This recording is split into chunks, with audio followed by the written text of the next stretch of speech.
সূরা আল বাকারা, তৃতীয় রুকু।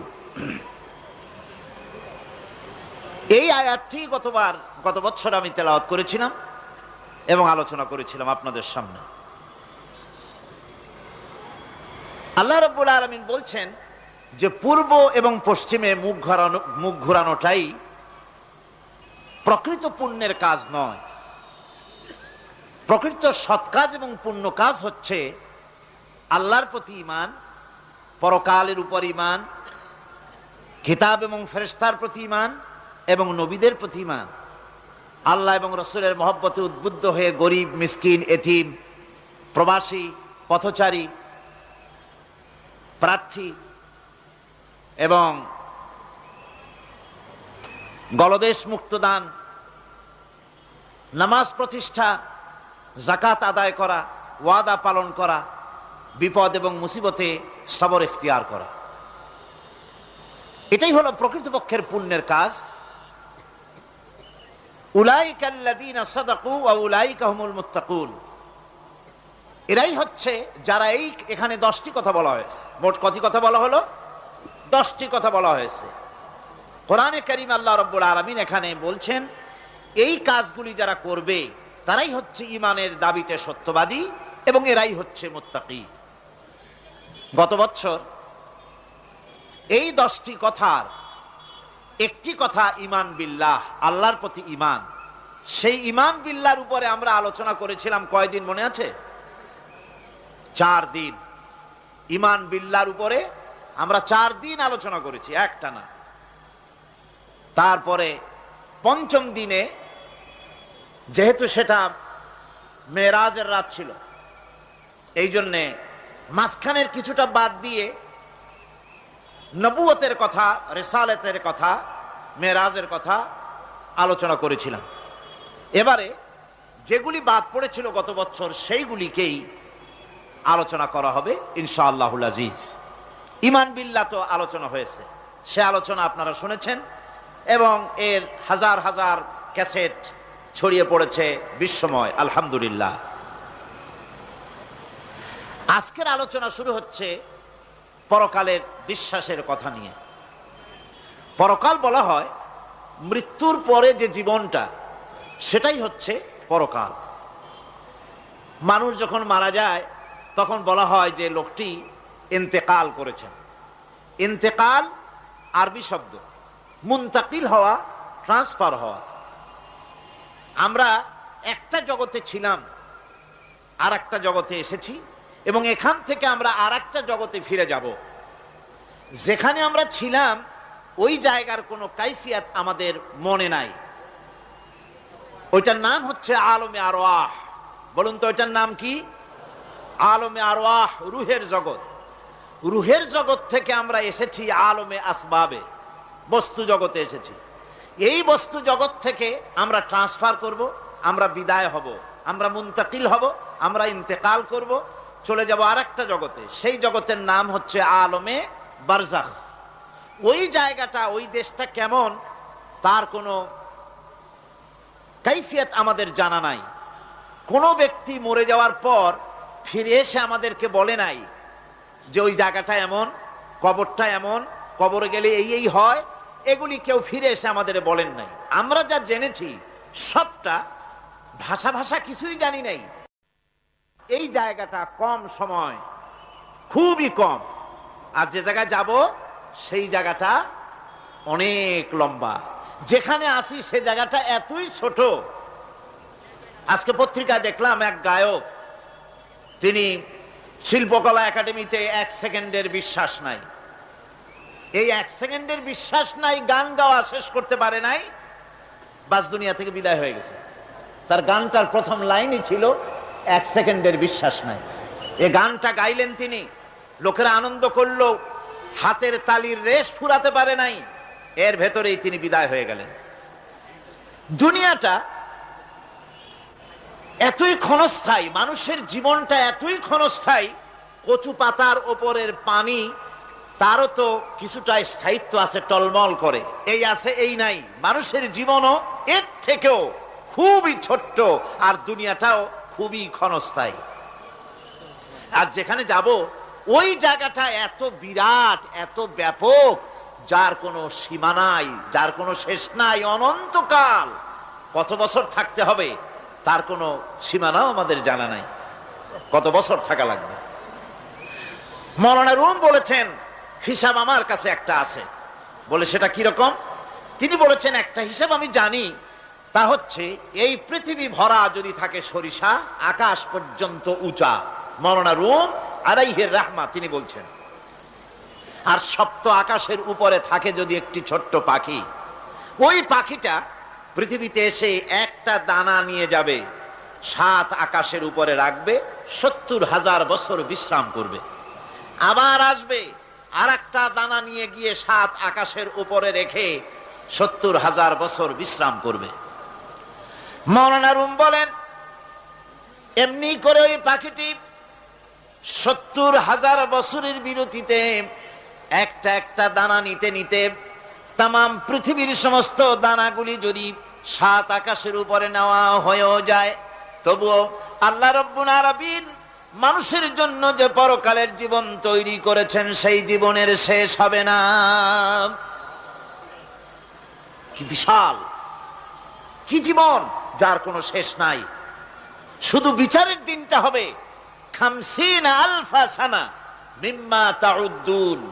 দুনিয়ার হিসাব মতে যে তোমরা গণো, এই গণনা মতে 24 ঘন্টার দিন, 7 দিনের সপ্তাহ, 30 দিনের মাস, 52 সপ্তাহের বছর, এইভাবে করে মাস দিন যেভাবে তোমরা গণনা করো, 50,000 বছর পৃথিবীর 50,000 বছর যত বড় লম্বা, কিয়ামতে শুধু বিচারের দিনটাই হবে এত বড় লম্বা। সুবহানাল্লাহ। সুতরাং সেই পরকাল, এই পরকালের উপরে বিশ্বাস, এটা হলো সবচেয়ে গুরুত্বপূর্ণ একটি বিষয়। কোরআনে কারিমে সম্ভবত এমন কোন পৃষ্ঠা নাই যেখানে সরাসরি অথবা আকারে ইঙ্গিতে পরকালের কোনো কথা বলা হয় নাই। সম্ভবত কোরআনে কারিমের এমন কোন পৃষ্ঠা নাই।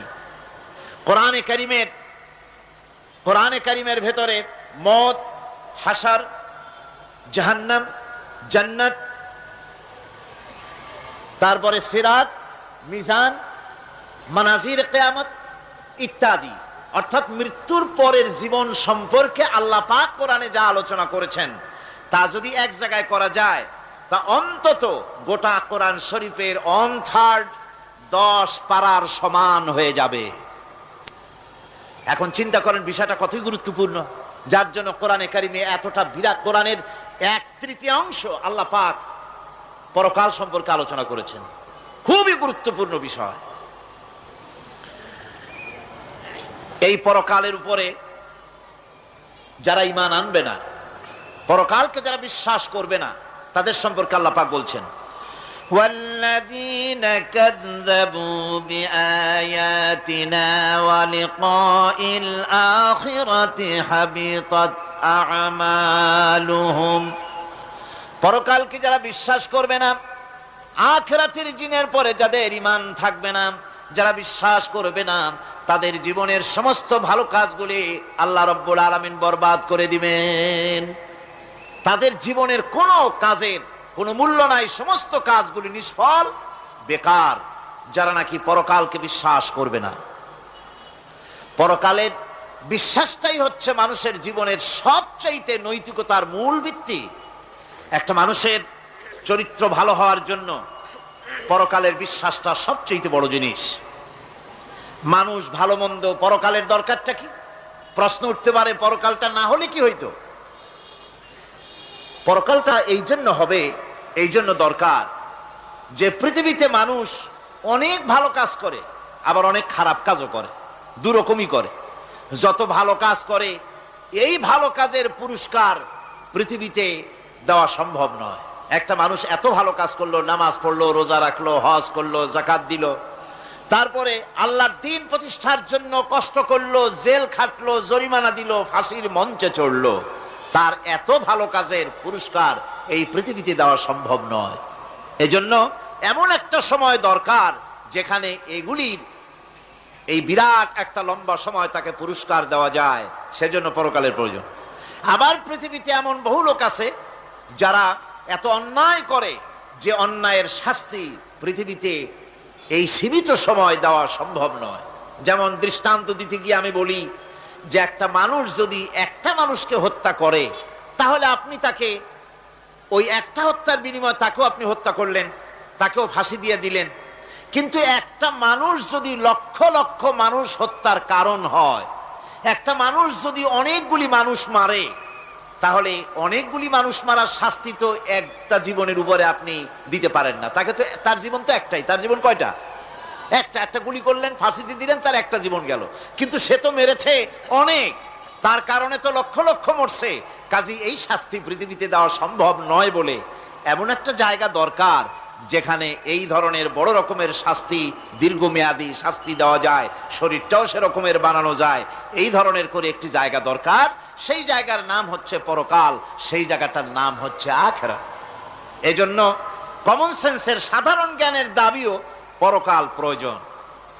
আর পরকালের ভিত্তিতেই মানুষের চরিত্র গঠন হতে পারে। মনে করেন একজন অফিসার, তিনি জানেন তাকে দেখার কেউ নাই, তার যা খুশি তিনি তা করতে পারেন, তার পেছনে কোনো গোয়েন্দা বিভাগের লোক লাগানো নাই। এই চিন্তা যদি তার থাকে, তাহলে ঘুষের টাকা খাওয়া, স্বজন প্রীতি করা তার জন্য কি অসম্ভব না সম্ভব? খুবই সম্ভব।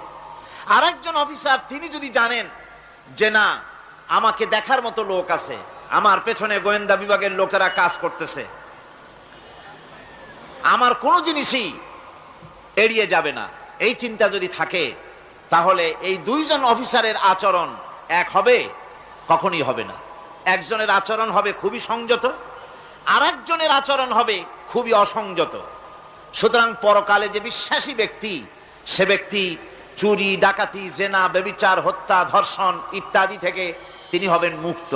আর যে ব্যক্তি পরকালকে বিশ্বাস করবে না, তার দ্বারা হবে না এমন কোনো কাজ নাই, সবকিছুই তার দ্বারা সম্ভব। এরপরে আল্লাহ পাক বলছেন যে পরকাল বিশ্বাস মানুষকে দায়িত্ববান বানায় দেয়। পরকালের বিশ্বাস মানুষকে কি বানায়? দায়িত্ববান বানায়। যেহেতু তোমারে তো খালি খালি সৃষ্টি করা হয় নাই। আল্লাহ রাব্বুল আলামিন কোরআনে কারীমের মধ্যে বলছেন, আফাহাসিবতুম আন্নামা খালাকনাকুম আবাসা ওয়া আন্নাকুম ইলাইনা লা তুরজাউন। লোকেরা কি ভেবেছে? তোমরা কি এটাই মনে করেছো যে আমি তোমাদেরকে এমনি এমনি সৃষ্টি করেছি আর তোমাদেরকে আমার কাছে ফিরে আসতে হবে না? এটাই কি ভেবেছো তোমরা? তোমাদেরকে সৃষ্টি করা হয়েছে এবং তোমাদেরকে আমার দরবারে সকলকেই ফিরে আসতে হবে। পৃথিবীতে এমন কেউ নাই যে পৃথিবীতে টিকে থাকতে পারবে, সমস্ত মানুষকেই আল্লাহর দরবারে ফিরে যেতে হবে। আল্লাহ পাক কোরআনে কারীমের অন্যত্র বলেছেন, আয়াহসাবুল ইনসানু আইয়ুতরাকা সুদা। মানুষ কি ভেবেছে যে আমি তাকে নিরর্থক সৃষ্টি করেছি, তার কোনো হিসাব হবে না, তার কোনো দেখার মতো কেউ নাই, তাকে এমনি এমনি আমি সৃষ্টি করেছি? তা না। প্রত্যেকটি মানুষকেই বিচক্ষণতার দাবি হিসেবে সৃষ্টি করা হয়েছে এবং তার সব কিছুকেই দেখা হচ্ছে। আল্লাহ পাক সব দেখতে পাচ্ছেন, তার নজরের সামনে আছে। আল্লাহ পাক দেখেন এবং শোনেন। আমরাও দেখি, আমরাও শুনি, কিন্তু আল্লাহ পাকের দেখা আর আমাদের দেখা, আল্লাহর শোনা আর আমাদের শোনা একরকম নয়। আমরা এই মাহফিলের বাইরে কি হচ্ছে আমরা দেখতে পাই না, ঠিক কিনা গণ? রাতের বেলায় আমরা আমাদের নিজেদেরকেও দেখি না, এমনকি আমরা আমাদের পেছনে কি হয়, পিছনে কি আছে তাও দেখি না। আপনারা যে আমার সামনে বসে আছেন, আপনাদের পেছনে লোকটা কি করতেছে তা আপনি দেখতে পাচ্ছেন। মেঘ হলে মেঘের উপরে কি হয় দেখতে পাই না, কুয়াশার মধ্যে দেখতে পাই না, গাছের আড়ালে কি দেখতে পাই না, পাহাড়ের আড়ালে কি দেখতে পাই না। তারপরে শোনার ব্যাপারে একটা নির্ধারিত এলাকার আওয়াজ আমাদের কানে আসে, এর বাইরের কিছু আমরা শুনতেও পাই না। আল্লাহ রাব্বুল আলামিনের কি এরকম অবস্থা নাকি?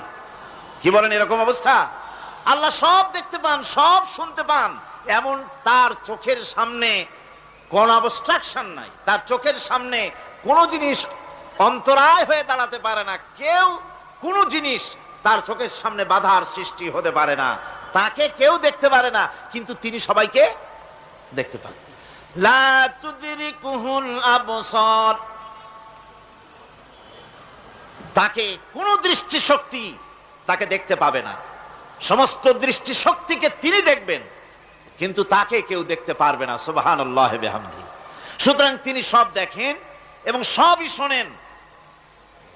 এই বিশ্বাস মানুষকে দায়িত্ববান বানায়। এই বিশ্বাস মানুষকে কি বানায়? জোরে গান, দায়িত্ববান বানিয়ে দেয়। আল্লাহ রাব্বুল আলামিন বলছেন, আয়াহসাবু আন্নান ইয়াকদিরা আলাইহি আহাদ ইয়াকুলু আহলাকতু মালান লুবাদা আয়াহসাবু আন লাম ইয়ারাহু আহাদ। মানুষ কি ধারণা করেছে তার উপরে কারো কোনো ক্ষমতা চলবে না? সে বলে আমি অনেক ব্যয় করেছি, আর সে ভেবেছে তাকে দেখার মতো কেউ নাই। আল্লাহ পাক বলেন, দেখার জন্য অবশ্যই একজন আছেন, তিনি হচ্ছেন আল্লাহ রাব্বুল আলামিন। কে দেখতে পান? জোরে সরে বলেন, কে দেখতে পান? আল্লাহ পাক সব দেখেন, সব শোনেন। এমনকি সমুদ্রের অতল তলদেশে কোন পাথরের সাথে লাগানো, বালু কণার সঙ্গে লাগানো ছোট্ট একটি পোকা, যা মাইক্রোস্কোপ যন্ত্র ছাড়া দেখা যায় না, এমন ছোট্ট পোকাটিও যদি চিৎকার মারে ক্ষুধার যন্ত্রণায় বা পেটের যন্ত্রণায় বা কষ্টে পড়ে কোনো চিৎকার যদি মারে, সমুদ্রের কেউ শোনার কথা নয়, জমিনের উপরে কেউ শোনার কথা নয়, অন্তরিক্ষের কারো শোনার কথা নয়। আল্লাহ রাব্বুল আলামিন বলেন, সেই ক্ষীণ আওয়াজটুকুনো তোমার আল্লাহ পাক শুনতে পান। সব তিনি শুনতে পান এবং দেখতে পান, তার চোখের সামনে সব রয়েছে। সুতরাং আসল কথা হচ্ছে, মানুষেরা পরকালের চাইতে দুনিয়ার গুরুত্ব দেয় বেশি। বাল তুসিরুনাল হায়াতাদ দুনিয়া ওয়াল আখিরাতু খায়রুন ওয়া আবকা। তোমরা পার্থিব জীবনকে অগ্রাধিকার দিয়েছো, আর পরকাল হচ্ছে উত্তম এবং স্থায়ী। পরকাল হচ্ছে উত্তম। পৃথিবী একটা নিকৃষ্ট জায়গা, একটা ছোট্ট জায়গা পৃথিবী। এটার আরবি হচ্ছে কি বলুন তো? পৃথিবীর আরবি কি? দুনিয়া। এটাকে দুনিয়া, দুনিয়া শব্দটা এসেছে আদনা শব্দ থেকে, তুচ্ছ, নিকৃষ্ট, এটার কোনো দাম নাই। আর এই জন্য হাদিস শরীফে এসেছে যে এই পৃথিবীর মূল্য যদি আল্লাহর কাছে মশার ডানা তুল্য যদি হতো, তাহলে কাফেরকে এক ঢোক পানি আল্লাহ পাক গিলতে দিতেন না। আল্লাহর দৃষ্টান্তটা, হাদিস শরীফের দৃষ্টান্তটা লক্ষ্য করেছেন? এই পৃথিবীর মূল্য যদি একটা মশার ডানার তুল্য যদি হতো, আপনাকে কেউ যদি 1,00,000 মশার ডানা যদি কেউ আপনাকে জোগাড় করে দেয়, আপনি কয় টাকা দিয়ে কিনবেন? কোন কথা বলতেছেন না? খুব আগ্রহ আছে কেনার নাকি? 4 আনা দিয়েও, 4 পয়সা দিয়েও আপনারা কেউ কিনবেন না, যেহেতু মশার ডানা 10 কোটি ডানা আনি জোগাড় করে দেন, নদী করবোটা কি? কাজী দৃষ্টান্তটা লক্ষ্য করুন যে এই পৃথিবীর মূল্য যদি আল্লাহ পাকের কাছে একটা মশার ডানার তুল্য যদি হতো, তাহলে আল্লাহ রাব্বুল আলামিন কাফেরকে এক ঢোক পানি গিলতে দিতেন না। তার মানে এটার কোনো দাম নাই। তো যেটার দাম নাই সেটার দাম আমরা খুব বেশি দিয়েছি। আর পরকাল হচ্ছে স্থায়ী, চিরস্থায়ী জায়গা। সেই চিরস্থায়ী জায়গার আমরা মূল্য দেই নাই। যেমন আমরা দেহের মূল্যটা বেশি দেই, আত্মার মূল্যটা কম দেই। দেহটারে সাজাই বেশি। এই দেহটার জন্য দেখছেন অবস্থা, শীতকালে কত ক্রিম মাখে, পায়ে ভ্যাসলিন মাখে, মুখে ক্রিম মাখে, হাতে জেলি মাখে, তারপরে ঠোঁটে আরো কিছু মাখে, এরপরে এতগুলি মাইখা তারপরে জামা কাপড় সেন্ট আতর কত কিছু সমানে মাখতে থাকে শরীরের জন্য, এত যত্ন। তারপরে ভুরি ভোজন পাইকারি দরে খায়, জনমের মতো খায়। খাওয়ার চোটে পেট যায় একদিক, পাছা যায় আর একদিক, মাথা যায় আর একদিক, আস্তে আস্তে দুমবার সাইজ হয়ে যায় মানুষের বডিটা। যেই শরীরটার কোনো দাম নাই, কোনো মূল্য নাই। আপনারা আচ্ছা, আপনারা সত্য করে বলেন, দামটা কার? শরীরের দেহের দাম বেশি না আত্মার দাম বেশি? কোন কোনটার দাম? তার দাম, আত্মাটার দাম বেশি। এটা মুখ দিয়ে বললেন, কিন্তু আসলে মনের কথা হইলে আত্মারে আপনারা কিছু খাইতে দিতেন। আত্মাকে তো কিছু খেতে দেওয়া হয় না, দেহটারই। আত্মাটার দাম যদি বেশি না হবে, মানুষ মরে গেলে পরে যায়টা কি? চোখ আছে, কান আছে, মুখ আছে, হাত আছে, পা আছে, সবই তো রয়ে গেল। গেলটা কি? কি যাওয়ার কারণে? প্রাণের কলি, প্রাণের সন্তান কলিজার টুকরা সন্তান বলে, মা বাবার কাছে আমার যেতে ভয় করে। ছোট্ট বাচ্চা বাবার কাছে যেতে চায় না, প্রাণীদিকা স্ত্রীও যেতে চায় না। মা বাবা আত্মীয় স্বজন সবাই বলে তাড়াতাড়ি বিদায় করো, তাড়াতাড়ি বিদায় করো। কি যাওয়ার জন্য? কি ছিল মূল্যবান জিনিস, আর ওইটা যাওয়ার জন্যই পরিণতি হলো। সেটার নাম হলো রুহু। যে আত্মাটার বেশি মূল্য, সেইটার মূল্য মানুষেরা দেয় না। এই আত্মাটা কি জিনিস? আল্লাহ পাক নবীর কাছে প্রশ্ন করা হয়েছে রূহ সম্পর্কে, আল্লাহ তার জবাব দিয়েছেন, ওয়াইয়াস আলুনাকা আনির রূহ কুলির রূহু মিন আমরি রাব্বি। নবী হে, আপনাকে প্রশ্ন করা হয় রূহ কি জিনিস, আপনি বলুন এটি হচ্ছে আল্লাহর হুকুম। আল্লাহর একটা হুকুম মানুষের ভিতরে কাজ করে। এটা এতই গুরুত্বপূর্ণ, ওটা থাকলে আমরা বাঁচি, ওটা না থাকলে আমরা মরে যাই। এখন যেটার গুরুত্ব বেশি সেটাতে খাইতে দেই না, সেটার জন্য কোনো যত্ন নাই, খোঁজ নাই, খবর নাই। সকালবেলায় ব্রেকফাস্ট, নাস্তা, লাঞ্চ, ডিনার, বিকালের চা, ফল ফলারি, কোনো জিনিসের অভাব নাই, সমানে খায় আর সমানে শরীরটারে বাঁচায়। আর যেটার কারণে বডিটা বাঁচে তার কোনো খোঁজ খবর নাই, ওটারও কিছু খাবার দিতে হবে। ওটারে কি খাওয়াবেন? ওটাই কি ফুলকপি খাবে? শীতের দিনে লাল শাক খাবে? লট্টা মাছ খাবে নাকি? খাবে না। রূপচান্দাও খাবে না। শীতকালের ভাপা পিঠাও না, ধুপি পিঠা কি কন আপনারা, এগুলোও খাবেন। সুতরাং এই যে শরীর, আপনার আত্মাটা, ওরে খাইতে দিবেন কি?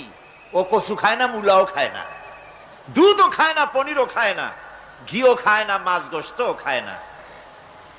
যেহেতু এই আত্মাটা এসেছে রুহের জগৎ থেকে, তাই ওর খাদ্য এই পৃথিবীতে বানানো হয় নাই। দেহ তৈরি হয়েছে মাটি থেকে, মাটির উপাদান দিয়ে, সেজন্য তার খাদ্য বানানো হয়েছে মাটির উপাদান দিয়ে।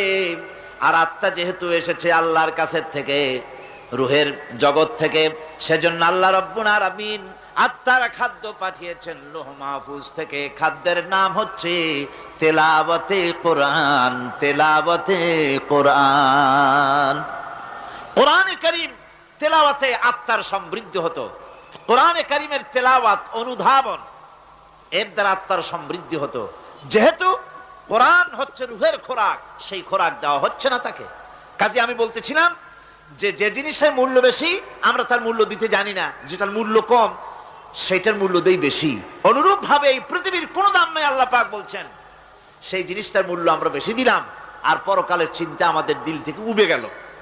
এজন্য আল্লাহ রাব্বুল আলামিন বলেন, ইন্নাল্লাযীনা লা ইউমিনুনা বিল আখিরাতি যায়্যান্না লাহুম আ'মালাহুম ফাহুম ইয়ামাহুন।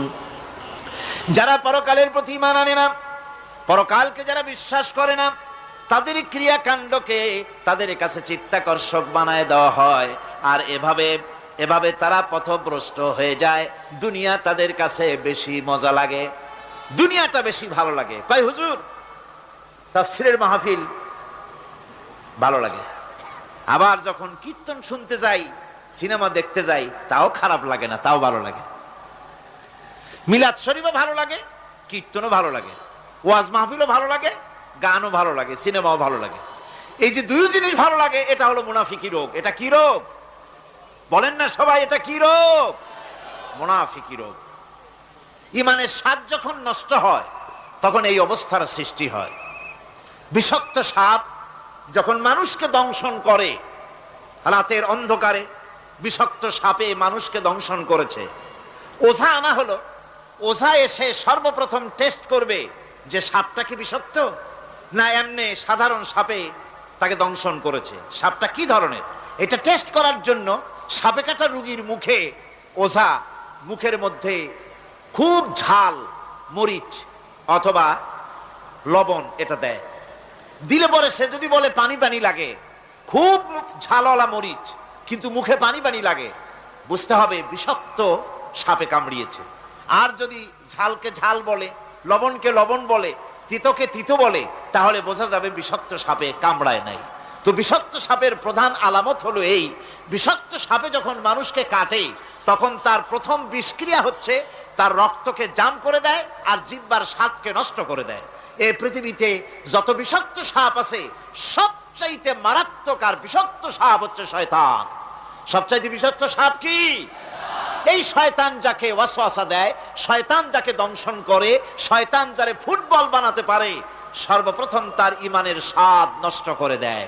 তখন আখিরাত ভালো লাগে না, তখন মসজিদ ভালো লাগে না, তখন ওয়াজ মাহফিল ভালো লাগে না, তাফসীর মাহফিল ভালো লাগে না, তখন সিনেমা পছন্দ হয়, গান পছন্দ হয়, মেলা পছন্দ হয়, সাংস্কৃতিক অনুষ্ঠান, নাচ, উল্টোপাল্টা কাম, এই সমস্ত পছন্দ হয়। আল্লাহর ইসলাম ভালো লাগে না, পছন্দ হয় না। আল্লাহ পাক বলেন, পরকালকে যারা অস্বীকার করে তাদের মনের তাদের জন্য এই দুনিয়াটাকেই তাদের সামনে চিত্তাকর্ষক, তাদের ক্রিয়াকাণ্ডকে চিত্তাকর্ষক করে দেওয়া হয়, আর এর ভেতরেই তারা পড়ে থাকে। ফলে এই সব পরকালে অবিশ্বাসী লোকগুলি অহংকারী হয়। তারা কি হয়? আল্লাহ পাক বলেন, ফাল্লাযীনা লা ইউমিনুনা বিল আখিরাতি কুলুবুহুম মুনকিরাতুন ওয়া হুম মুস্তাকবিরুন। পরকালের প্রতি যারা ঈমান আনে না, পরকালকে যারা বিশ্বাস করে না, তাদের মন সত্য কথাকে অস্বীকার করে, আর এই লোকগুলি অহংকারী হয়ে যায়, ধরাকে সরাক জ্ঞান করে। কি হনুরে এই অবস্থার সৃষ্টি হয়ে যায়। সে মনে করে যে পৃথিবী আমার, উলট পালট করে দে মা, লুটে পুটি খাই, পরকালে বিশ্বাস নাই, যা খুশি সে তখন তা করতে থাকে এবং অহংকারী হয়ে যায়।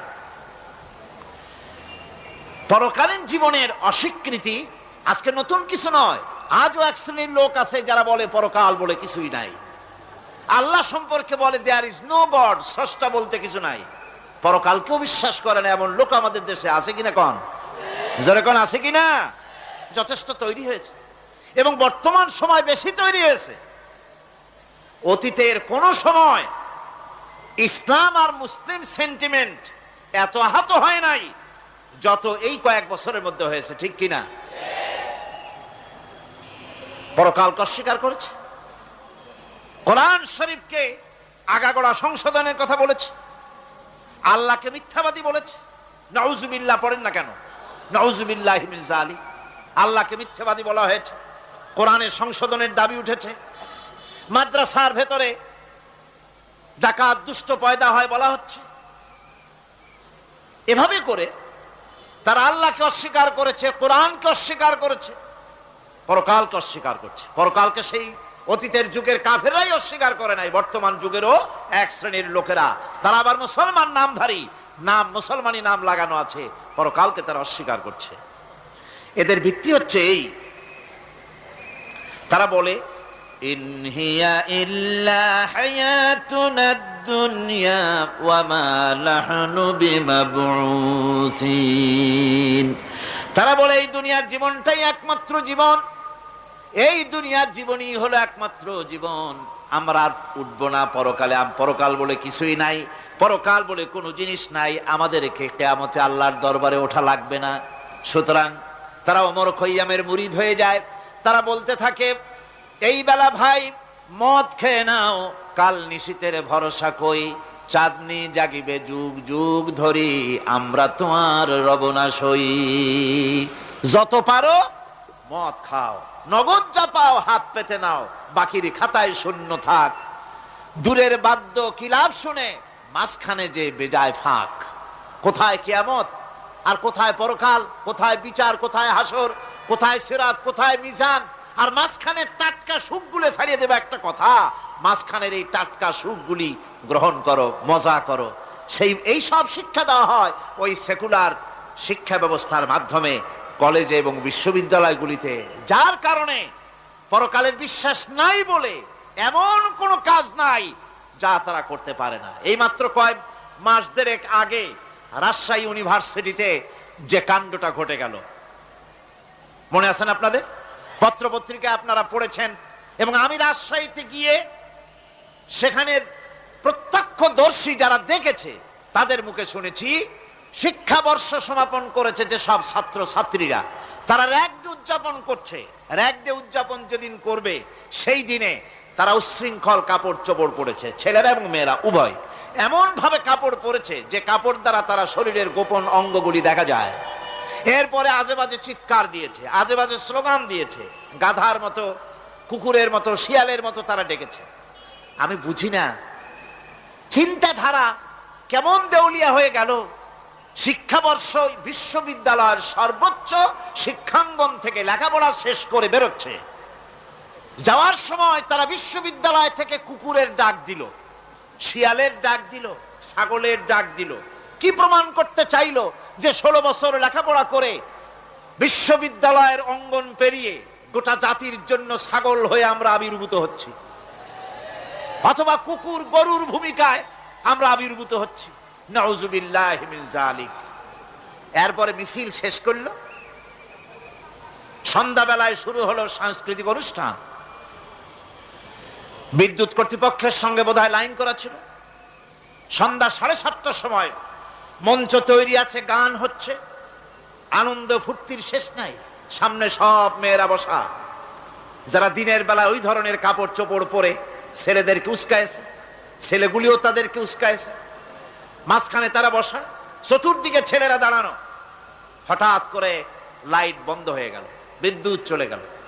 এখন সাংস্কৃতিক অনুষ্ঠান কি কায়দায় হচ্ছে, কত প্রকার হচ্ছে, কিভাবে হচ্ছে?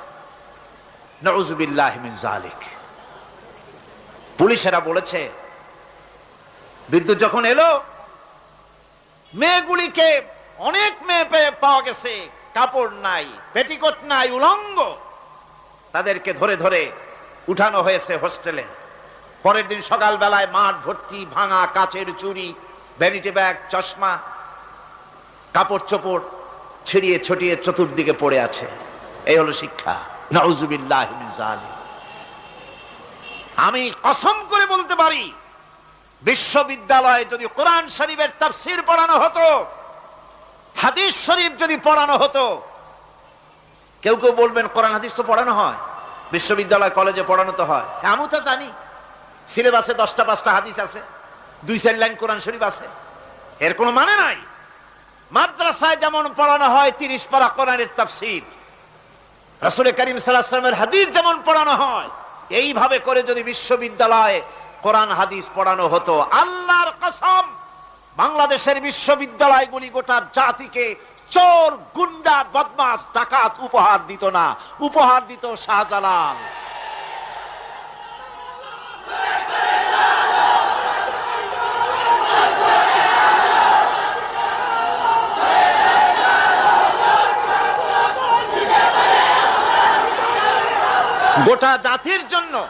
গোটা জাতির জন্য বিশ্ববিদ্যালয় সমূহ উপহার দিতে পারত। উপহার দিত শাহ মখদুম, শাহজালাল, খান জাহান আলী, উপহার দিতে পারত খাজা মঈনুদ্দিন চিশতি, উপহার দিতে পারত খালিদ বিন ওলীদ, উপহার দিত সালাউদ্দিন আইয়ুবী। আল্লাহ পাক তাদের সকলের প্রতি রহম করুন, জোরে কোন আমিন।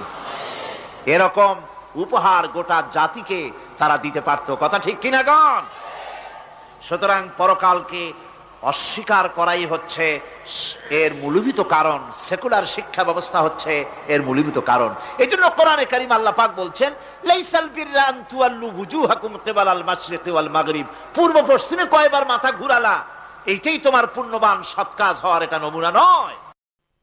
প্রকৃতপক্ষের সৎ কাজ হচ্ছে আল্লাহ বিশ্বাস করা এবং পরকালে বিশ্বাস ভিত্তিক জীবন গড়া।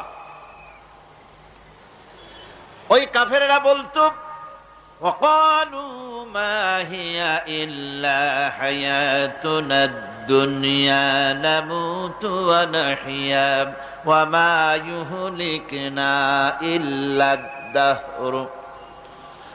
আল্লাহ রাব্বুল আলামিন বলেন, এই কাফেররা বলতো দুনিয়ার জীবনটাই তো আসল জীবন, আমরা মরবো না, আমরা এখানেই থাকবো, এই জীবনটাই হলো আসল জীবন, এখানেই বাঁচবো, এখানেই মরবো, আমরা পরকাল বলে কোনো জিনিস নাই, আমাদের কোনো ওঠা লাগবে না, যা কিছু হয় যুগের আবর্তন ছাড়া কিছুই হয় না। শুধু তাই নয়, এই প্রশ্ন কাফিরদের মনের ভিতরে মারাত্মক আকার ধারণ করলো। তারা বলল, আইযা মিতনা ওয়া কুন্না তুরাবান যালিকা রাজউম বাঈদ। আমরা মাটির সাথে মিশে যাব, আমরা মরে যাব, মাটির সঙ্গে মিশে যাব, তারপরে আমাদেরকে জীবিত করা হবে। এটা তো জ্ঞান বহির্ভূত কথা, এটা তো মাথায় ঢোকে না। কথাটা কেমন? তারা এভাবে অনেক প্রশ্ন করত। ওয়াকালু আইদা কুন্না ইযামান ওয়া রুফাতান আইন্না লামাবউসুনা খালকান জাদীদা। আমরা মরে যাব, গলে যাব, পচে যাব, হাড্ডি গুড্ডি মাটির সাথে মিশে যাবে, এরপরে আমাদেরকে নতুন করে সৃষ্টি করা হবে। এটা জ্ঞান বহির্ভূত কথা, এটা মাথার মধ্যে আসে না। কে আমাদেরকে জিন্দা করবে মরে যাওয়ার পর? আল্লাহ রাব্বুল আলামিন বলছেন, দেখো আল্লাহ পাক কোরআনে কারীমের ভিতরে যুক্তি দিয়ে বুঝাচ্ছেন যে অবশ্যই তোমাদেরকে আবার জিন্দা করা হবে, তোমাদেরকে উঠতে হবে। তোমরা এই পৃথিবীর অবস্থা পর্যবেক্ষণ করো, তাকায় দেখো আকাশের দিকে, জমিনের দিকে লক্ষ্য করে দেখো। আওয়ালাম ইয়ানজুরু ফি মালাকুতিস সামাওয়াতি ওয়াল আরদ। তারা কি আসমান এবং জমিনের ব্যবস্থাপনা সম্পর্কে চিন্তা ভাবনা করে না? ওই বিরাট আকাশটাকে যে আল্লাহ রাব্বুল আলামিন তৈরি করলেন, এই জমিনটাকে যিনি তৈরি করলেন, তিনি কি তোমাকে মৃত্যুর পরে তিনি কি জিন্দা করবেন না? তিনি কি জিন্দা করতে পারবেন না? কেমনে তোমরা অস্বীকার করতে পারো? দুনিয়ার ব্যবস্থাপনা এবং এই পৃথিবীর আকাশ এবং জমিনের ব্যবস্থাপনা সম্পর্কে তোমরা চিন্তা ভাবনা করে দেখো, অবশ্যই আল্লাহ রাব্বুল আলামিন তোমাদেরকে আবার জিন্দা করবেন। ওয়াকাইয়্যিম মিন আয়াতিন ফিস সামাওয়াতি ওয়াল আরদি ইয়ামুররুনা আলাইহা ওয়া হুম আনহা মুরিদুন। আসমান জমিনে বহু নিদর্শন পড়ে আছে যেগুলি তারা অতিক্রম করে যায়, অথচ সে সম্পর্কে তারা মোটেই চিন্তা ভাবনা করে না। চিন্তার বহু বিষয় আল্লাহ পাক এই পৃথিবীতে রেখেছেন। যারা চিন্তাশীল, যারা জ্ঞানবান, তারা এর দ্বারা বুঝতে পারে। আল্লাহ রাব্বুল আলামিন বলছেন, ইন্না ফি খালকিস সামাওয়াতি ওয়াল আরদি ওয়া ইখতিলাফিল লাইলি ওয়ান নাহার লাআয়াতিন লিউলিল আলবাব। নিশ্চয়ই আকাশ সৃষ্টি এবং জমিন সৃষ্টির ব্যাপারে আর রাত আর দিনের পরিবর্তনের ব্যাপারে যারা জ্ঞানবান তাদের জন্য নিদর্শন রয়েছে। যারা জ্ঞানবান তাদের জন্য চিন্তার বিষয়বস্তু রয়েছে। গবেষণা করো, চিন্তা করো, এই পৃথিবীতে আল্লাহ পাক যা কিছু সৃষ্টি করেছেন তার পক্ষে আবার তোমাদেরকে সৃষ্টি করা মোটেই অসম্ভব নয়। পরকালীন জীবনের সম্ভাবনা সম্পর্কে কোরআন অবিশ্বাসীদেরকে বলছে, দেখো আল্লাহুল্লাযী রাফা'আস সামাওয়াতি বিগাইরি আমাদিন তারাউনাহা সুম্মা ইসতাওয়া আলাল আরশ। সে আল্লাহ তোমাদের নিকট দৃশ্যমান স্তম্ভ ছাড়াই ওই বিশাল আকাশটা তৈরি করেছেন। যারা পরকাল আছে বলে উঠতে হবে একথা যারা বিশ্বাস করে না, তাদের ব্যাপারে আল্লাহ পাক এই যুক্তি দিচ্ছেন, দেখো এই বিশাল যে আকাশটা, এই আকাশে কোনো খুঁটি আছে? কথা বলেন না কেন? এই আকাশে কোনো খুঁটি আছে? কোন রকমের খুঁটি ছাড়াই ওই বিশাল আকাশটা কে বানিয়েছেন? জোরে চিৎকার দিয়ে বলেন, কে বানাইছেন? এই যে শামিয়ানা, একটা বিশাল প্যান্ডেল, এই প্যান্ডেলে খুঁটি আছে না নাই? শুধু আছে না, একটা দুইটা না, জনমের মতো খুঁটি আছে। চতুর্দিকে তাকায় দেখে কত খুঁটি। এতটুকু একটা শামিয়ানায় শত শত খুঁটি লাগতেছে। কাপড়টা ধারণ করবে বলে, কি ধারণ করবে? কাপড়। আর অত বড় বিশাল আকাশ, সে আকাশটার কোনো খুঁটি আছে? আল্লাহ পাক বলছেন, কোন দৃশ্যমান খুঁটি ছাড়াই এত বড় বিশাল আকাশটা তোমার মাথার উপরে দাঁড়িয়ে আছে এবং আল্লাহ পাক আরশের উপরে দীপ্তমান হয়ে আছেন। এগুলি দেখেও কি তোমার মাথার মধ্যে কোনো চিন্তা আসে না যেটা কি করে সম্ভব হলো? অনেকে তো এমন আছে শিক্ষিত লোক, তারা আবার বলে কি, কয় যে না আকাশ বলে কিছু নাই, ওই অনেক দূরে তো সেই জন্য নীলে নীলে দেখা যায়, আসলে কিছু নাই। আকাশ, কোরআনে কারীমের মধ্যে আকাশ সম্পর্কে যে কথা বলা হয়েছে, বিশাল, যার কোনো কুল নাই, কিনারা নাই, মহাশূন্য। আমি সামনে বলবো আকাশ সম্পর্কে কথা আসতেছে। আল্লাহ পাক বলছেন, দেখো ওই বিশাল আকাশটাকে আমি সৃষ্টি করে রেখেছি, কোনো খুঁটি লাগাই নেই। তোমার মতো একটা ছোট্ট মানুষ সৃষ্টি করেছি, মরে যাওয়ার পর মাটির সাথে মিশে যাবা, আবার তোমাকে যে আমি উঠাবো, এ ব্যাপারে তোমার চিন্তার মধ্যেই দুর্বলতা আসলো কেন যে সেই আল্লাহ রাব্বুল আলামিন তোমাকে উঠাতে পারবেন না? وسخر الشمس والقمر كل يجري لأجل مسمى। তিনি চন্দ্র সূর্যকে আজ্ঞাবর্তী করেছেন, প্রত্যেকেই তার নির্দিষ্ট সময় সীমা মতো চলাফেরা করতেছে। তুমি তো ছোট একটা মানুষ, অত বড় বিশাল সূর্যটা, বিরাট চন্দ্রটা সব গতিমান, আল্লাহর হুকুমে সব চলাফেরা করতেছে, কথা ঠিক কিনা? এই সবগুলি আল্লাহ রাব্বুল আলামিন দুনিয়ার মানুষের সামনে তুলে ধরেছেন। তাকায় দেখো, নজর করে দেখো, এই সুন্দর করে জমিন ও আসমানকে সৃষ্টি করেছি, চাঁদ সূর্যকে সৃষ্টি করেছি। এবার লক্ষ্য করো, আনতুম আশাদ্দু খালকান আমিস সামাউ বানাহা। তোমাদের সৃষ্টি করা বেশি কঠিন না ওই বিশাল আকাশটাকে তৈরি করা বেশি কঠিন? কোনটা বেশি কঠিন? অত বড় বিশাল আকাশটাকে যিনি সৃষ্টি করলেন, তিনি তোমার মতো মানুষকে সৃষ্টি করতে পারবেন না? আবার যিনি একবার বিনা মডেলে তোমাকে তৈরি করলেন, আল্লাহ কি সুন্দর দৃষ্টান্ত দিচ্ছেন, আনতুম আশাদ্দু খালকান আমিস সামাউ বানাহা। তোমারে কঠিন তৈরি করা বেশি কঠিন, ওই বিশাল আকাশটাকে বেশি তৈরি করা বেশি কঠিন? অত বড় বিরাট জিনিসটাই তো আল্লাহ তৈরি করে ফেলেছেন, বিশাল আকাশ, মহাশূন্য। আর সেই মহাশূন্যের তুলনায়, মহাবিশ্বের তুলনায় পৃথিবী কত ছোট। আমাদের সবচাইতে কাছে। বিজ্ঞানীরা হয়রান হয়ে যাচ্ছে আকাশের চিন্তা করে, মহাকাশ চিন্তা করে ক্রমান্বয়ে হয়রান হয়ে যাচ্ছে। আমাদের সবচাইতে নিকটতম যে গ্যালাক্সিটা আছে, এই গ্যালাক্সিটার ব্যাস হচ্ছে, যেটা সবচাইতে ছোট, গরিব গ্যালাক্সি। এটা বিজ্ঞানীরা বলেছে গরিব গ্যালাক্সি, দিনহীন। এই গরিব গ্যালাক্সি যেটা আমাদের সবচাইতে নিকটে, পৃথিবীর সবচাইতে কাছে, এর ব্যাস হচ্ছে, এর পরিধি হচ্ছে 1,00,000 আলোক বর্ষ সমান।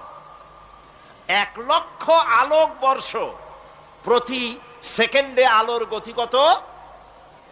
1,86,000 মাইল প্রতি সেকেন্ডে। প্রতি সেকেন্ডে যে আলোর গতি 1,86,000 মাইল, এর মিনিট, এর ঘন্টা, এর সপ্তাহ, এর মাস, এর বছর, এরকম 1,00,000 আলোক বর্ষ হচ্ছে সেই ছায়াপথের ব্যাস, এটার পরিধি।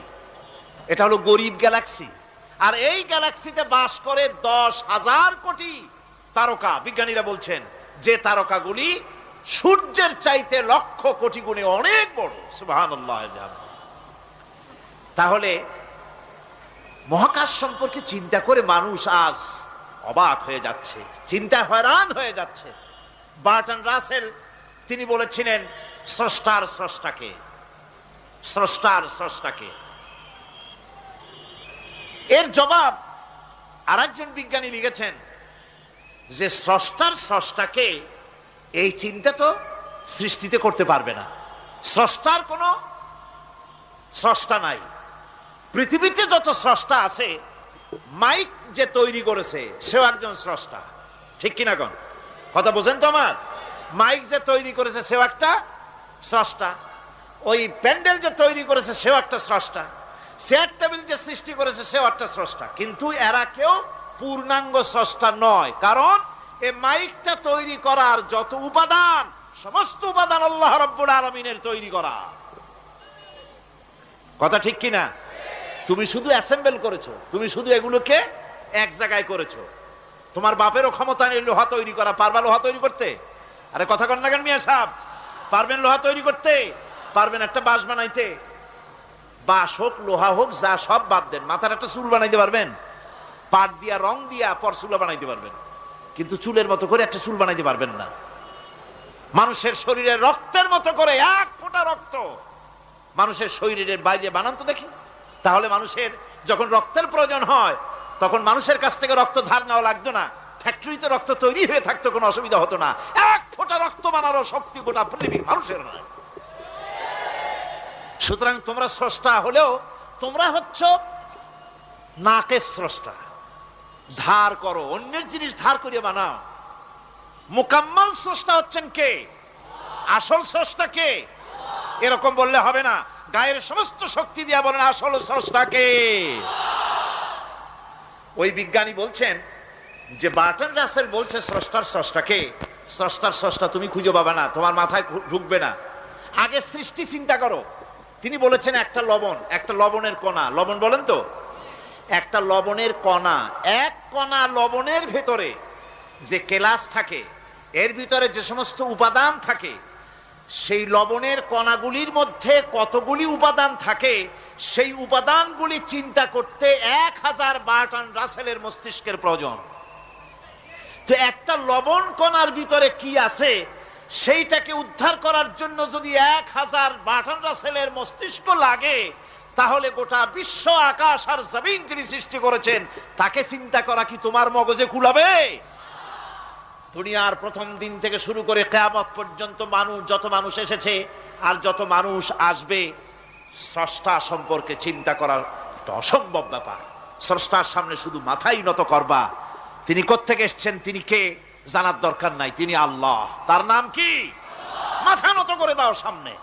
তিনি আল্লাহ, সর্বশক্তিমান আল্লাহ, রব্বুল ইজ্জত ওয়াল জালাল। তিনি ছিলেন, তিনি আছেন, তিনি থাকবেন।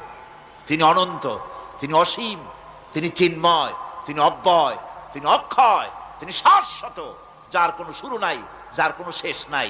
সুবহানাল্লাহ পড়ে। সুতরাং সেই মহান আল্লাহ রাব্বুল আলামিন তিনি বলছেন, বান্দারা তোমারে বানানো কঠিন না ওই বিশাল আকাশটা বানানো কঠিন? অত বড় বিশাল আকাশটাই তো আমি তৈরি করেছি। তোমার মৃত্যুর পরে তোমাকে জিন্দা করা মোটেই কোনো কঠিন ব্যাপার নয়, এটা খুবই সহজ।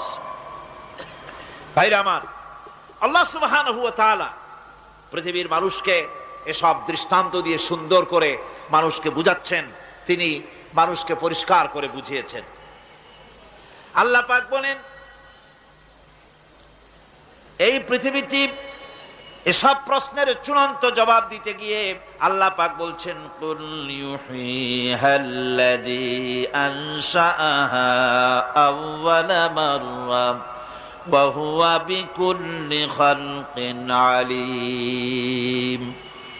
বলে দাও, তোমাদের মৃত্যুর পরে সেই আল্লাহ রাব্বুল আলামিন তোমাদেরকে জিন্দা করবেন, যিনি তোমাদেরকে প্রথমবারে তৈরি করেছিলেন।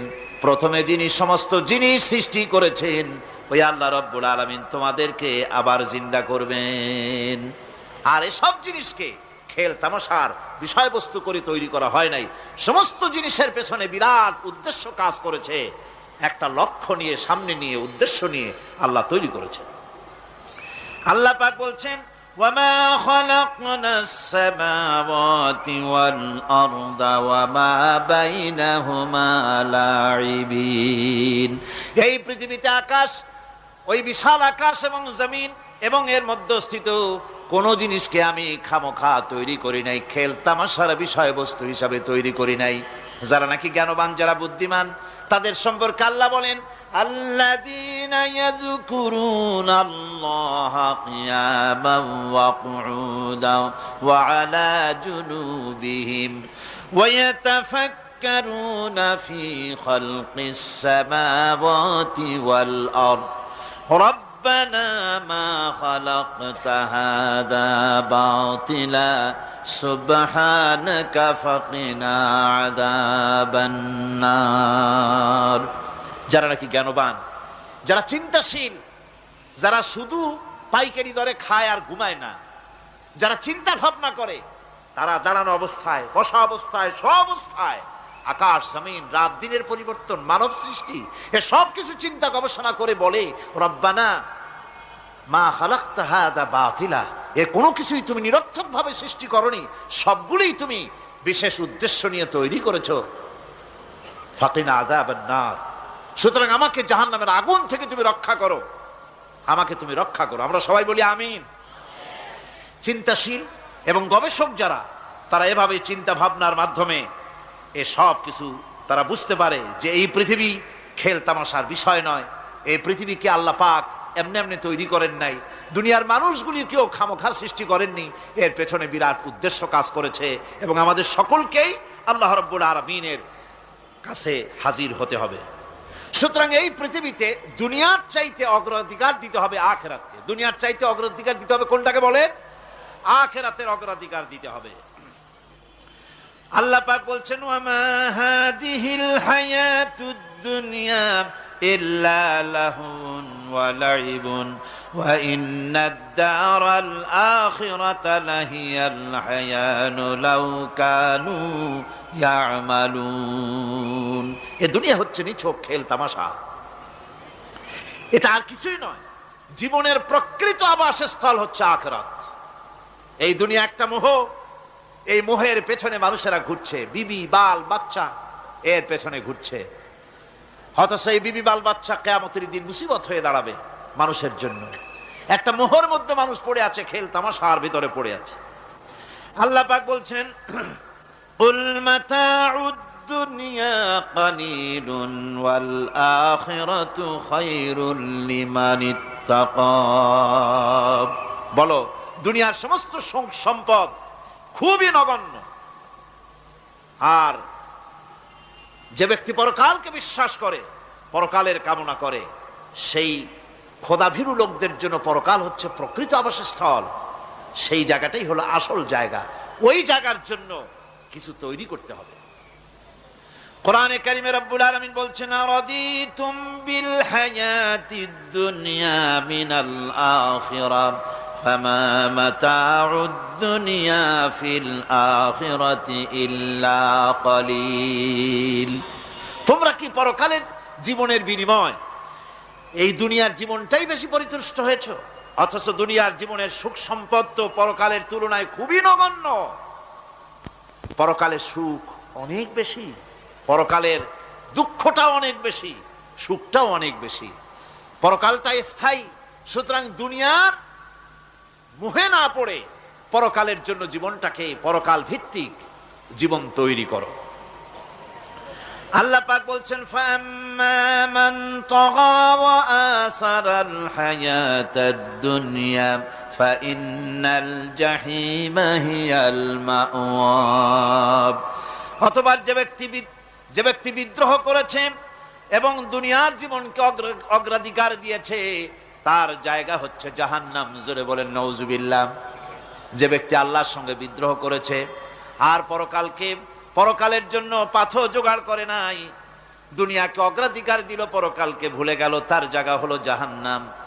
ওয়া আম্মা মান খাফা মাকামা রাব্বিহি ওয়া নাহান নাফসা আনিল হাওয়া ফাইন্নাল জান্নাতা হিয়াল মাওয়া। আর যে ব্যক্তি আপন প্রভুর সামনে উপস্থিত হওয়াকে ভয় করেছে এবং আপন প্রবৃত্তিকে লালসা মুক্ত করেছে, লালসার হাত থেকে রক্ষা করেছে, আল্লাহ রাব্বুল আলামিন কিয়ামতের দিন তার জন্য রেখে দিয়েছেন জান্নাত। তার জন্য কোন জায়গা? জান্নাত। আমাদেরকে পরকাল ভিত্তিক জীবন যাপন যদি করি, তাহলে কবরের জবাবগুলি খুব আসান হবে।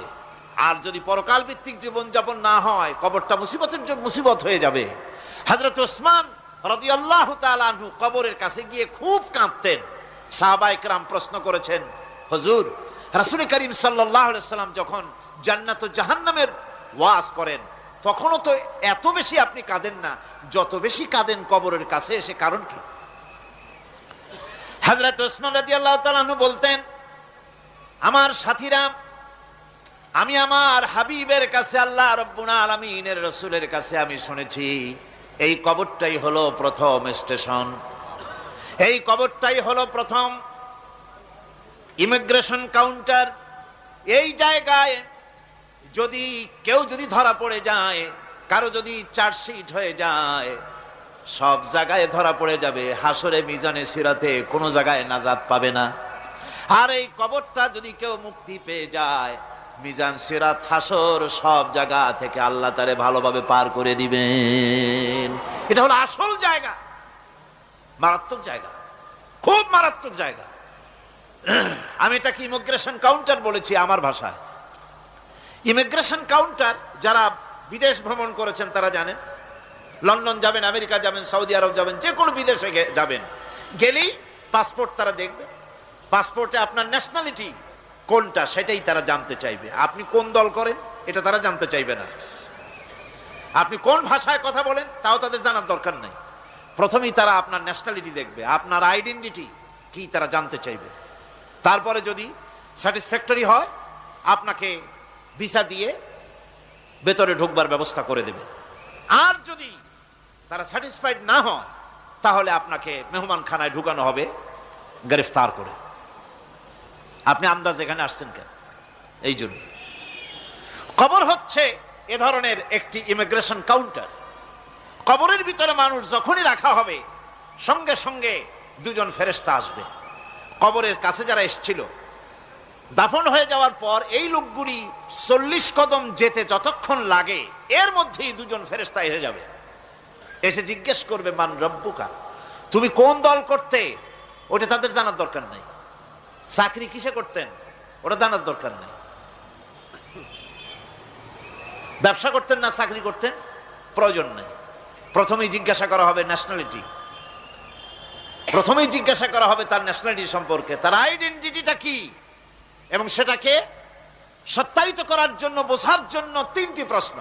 প্রথম প্রশ্ন, মান রব্বুকা ওয়া মা দীনুকা ওয়া মান নাবিয়্যুকা, তোমার রব কে, তোমার দ্বীন কি, তোমার নবী কে।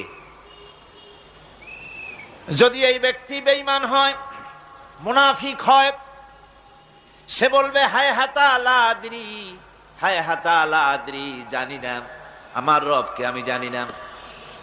তোমার দিন কি, দিন কারে কয় বুঝি না। এরপরে আল্লাহর নবী জনাবে মুহাম্মদ রাসূলুল্লাহ সাল্লাল্লাহু আলাইহি ওয়াসাল্লামকে দেখানো হবে, বলা হবে মা কুনতা তাকুলু ফি হাদার রাজুল, এই ব্যক্তি সম্পর্কে তোমার ধারণা কি নিকে? বলবে আমি চিনি না। নাউযুবিল্লাহ। বাস, এরপরে তার যা হবার তাই শুরু হয়ে যাবে। আর যদি বান্দাটা মুমিন হয়, প্রশ্ন করা হবে মান রব্বুকা, জবাব দেবে রব্বি আল্লাহ, আমার রব আল্লাহ রাব্বুল আলামিন। ওয়া মা দীনুকা, দীনুনা ইসলাম, আমার দিন হচ্ছে ইসলাম। এরপরে আল্লাহর নবীকে দেখানো হবে। কয়েক রকমের বর্ণনা আছে, কোন বর্ণনায় আছে হুজুরের আকারে দেখানো হবে, অথবা রাসূলকে সরাসরি দেখানো হবে। বলা হবে মা কুনতা তাকুলু ফি হাদার রাজুল, এই লোকটি সম্পর্কে ধারণা কি? মুমিন ব্যক্তি বলবে হাদা নবিয়ুনা মুহাম্মাদুর রাসূলুল্লাহ সাল্লাল্লাহু আলাইহি ওয়াসাল্লাম, ইনি আমার তো সেই নবী মুহাম্মাদুর রাসূলুল্লাহ সাল্লাল্লাহু আলাইহি ওয়াসাল্লাম। আমরা যেন এই রকমের জবাব দিতে পারি, আল্লাহ কবুল করো। সকলে জোরে কোন আমিন। জবাব হয়ে যাওয়ার পর গায়ব থেকে আওয়াজ আসবে, ফাফরিশু বিল জান্নাতি ওয়ালবিসু বিল জান্নাহ, ও আমার ফেরেশতারা আমার এই বান্দাকে জান্নাতের পোশাক পরায়া দাও আর কবরটাকে জান্নাতের বিছানা বিছায়া দাও। জান্নাতের পোশাক পরায় দাও, জান্নাতের বিছানা বিছায়া দাও। ইলা মাদ্দা বাসারিহি, তার চোখের দৃষ্টি যতদূর যায় কবরটা ততটা প্রশস্ত করে দাও। এরপর বেহেশতের পোশাক পরাইয়া, বেহেশতের বিছানা বিছায়া ফেরেশতা বলবে নম কানাউমুল উরুস, ঘুমিয়ে যাও। দুলামিয়া যেমন বাসর সজ্জায় নতুন বউ নিয়ে আরামে ঘুমায়, এরকম আরামে ঘুমায় যাও। ইলা ইয়াউমিল কিয়ামা, কিয়ামত পর্যন্ত ঘুমায় থাকবে, আরামে ঘুমিয়ে থাকবে। এরপরে সিংগায় ফুৎকার হবে, সিংগার ফুৎকারের আওয়াজে তার ঘুম ভেঙে যাবে। বলবে ইয়া ওয়াইলানা মান বা'সানা মিন মারকাদিনা, হায় আফসোস, আমার এত আরামের ঘুম থেকে কে আমাকে জাগ্রত করলো, আমার ঘুমটারে নষ্ট করলো কে? আওয়াজ আসবে হাদা মা ওয়াদার রহমান ওয়া সাদাকাল মুরসালুন, এটা হচ্ছে রহমানের সেই ওয়াদা, আর মুরসালিনরা নবীরা সত্য কথাই বলেছিলেন, সেই কিয়ামত অনুষ্ঠিত হচ্ছে। আমার বন্ধুগণ,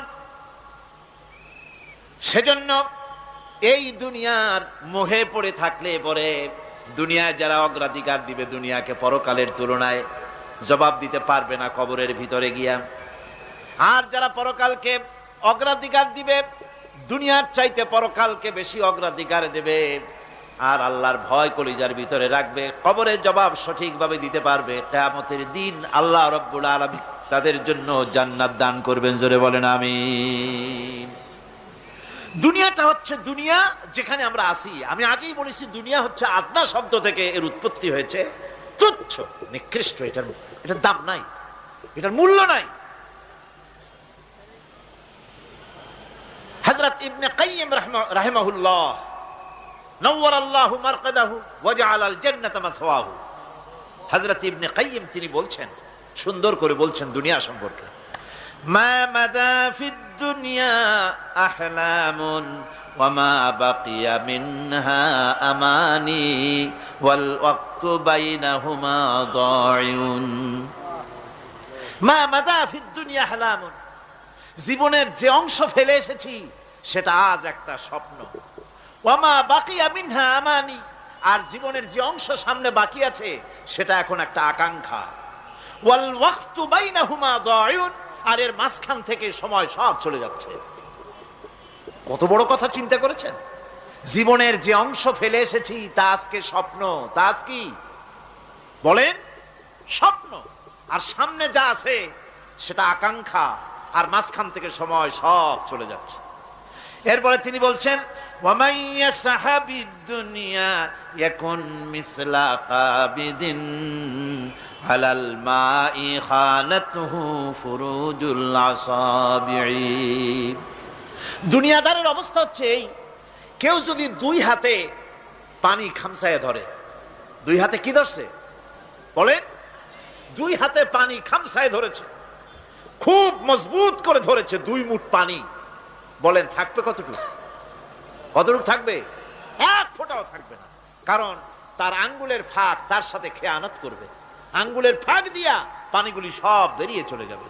সুতরাং দুনিয়া যারা চায় তারা ঠিক পানি খামসায় ধরলে পানি যেমন হাতের ভেতর থেকে খেয়ানত করে চলে যায়, যারা দুনিয়া চায় দুনিয়াও তাদেরকে এভাবে ফাঁকি দিয়ে চলে যায়।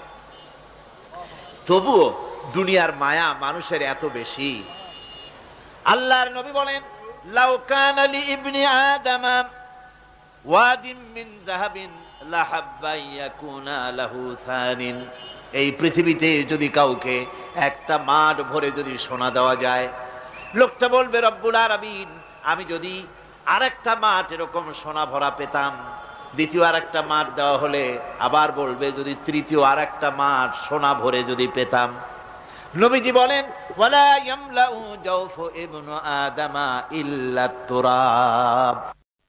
যা করতে হবে আখিরাতে জবাবদিহিমূলক জীবন যাপন করতে হবে। আপনি ব্যবসা করবেন, ওজনে কম দিতে পারবেন না, আপনি খাদ্যে ভেজাল দিতে পারবেন না, চুরি করতে পারবেন না, ডাকাতি করতে পারবেন না, জেনা করতে পারবেন না, বদমাশি করতে পারবেন না, মদ খেতে পারবেন না, সন্ত্রাসী হতে পারবেন না, হাইজ্যাকার হতে পারবেন না, চাঁদাবাজ হতে পারবেন না, মুনাফাখোর হতে পারবেন না, আপনি চোরা কারবারি হতে পারবেন না, ঘুষখোর হতে পারবেন না, সুদখোর হতে পারবেন না। এই সব কাজ পরকালকে বিশ্বাস করলেই এ সমস্ত কাজ থেকে মানুষ বিরত থাকতে পারে। কথা ঠিক কিনা? এটাই হচ্ছে। সুতরাং এই পৃথিবী থাকবে না, এটা কি চিরকাল থাকবে না, এর একটা পরিসমাপ্তি ঘটবে। যেমন করে সারা বছর লেখাপড়া করার পর কলেজে, বিশ্ববিদ্যালয়, মাদ্রাসায়, হাই স্কুলে, সব জায়গায় সারা বছর লেখাপড়া করার পর যেমন পরীক্ষা দেওয়ার একটা দিন আসে, সারা বছর ব্যবসা করার পর হিসাব নিকাশ করার যেমন একটা সময় আসে, সারা মাস চাকরি করার পর বেতন পাওয়ার যেমন একটা দিন আসে, সারা জীবন চাকরি করার পর পেনশন পাওয়ার যেমন একটা সময় আসে, অনুরূপ ভাবে এই দুনিয়া যেদিন শেষ হয়ে যাবে, আল্লাহ নির্ধারিত সময় শেষ হয়ে যাওয়ার পর একটা সময় আসবে যখন আল্লাহ রব্বুল আলামিন সব শেষ করে দিবেন, লন্ডভন্ড হয়ে যাবে, কিছুই থাকবে না। কোরআনে কারিমে আল্লাহ সব বলেছেন, কোরআনে সব আল্লাহ বলে দিয়েছেন। আল্লাহ পাক বলেন এই পৃথিবীর সব কেমন ভাবে ধ্বংস হবে তার চিত্র আল্লাহ পাক কোরআনে কারিমে তুলে ধরেছেন। ইযাস সামাউ ফাতারাত وإذا الكواكب انتثرت وإذا البحار فجرت وإذا القبور بعثرت। যখন আকাশসমূহ দীর্ণ বিদীর্ণ হয়ে যাবে, তারকাগুলি বিক্ষিপ্ত হয়ে ছিটকে পড়বে, আর সমুদ্রগুলি উচ্ছ্বসিত হয়ে পড়বে, কবরগুলি সব তার ভেতরে যা আছে উদ্গীরণ করে দেবে, তারকাগুলি স্থিমিত হয়ে যাবে। এরপরে সমস্ত আকাশগুলি কাতাইয়িস সিজিল্লিল কুতুব, কিতাবের পৃষ্ঠার মতো একটার পরে একটা ঠাস ঠাস করে পড়তে থাকবে, চূর্ণ বিচূর্ণ হয়ে ভেঙে চুরে একাকার হয়ে যাবে। পাহাড়গুলিকে উড়িয়ে দেওয়া হবে, চন্দ্র এবং সূর্য একাকার হয়ে যাবে।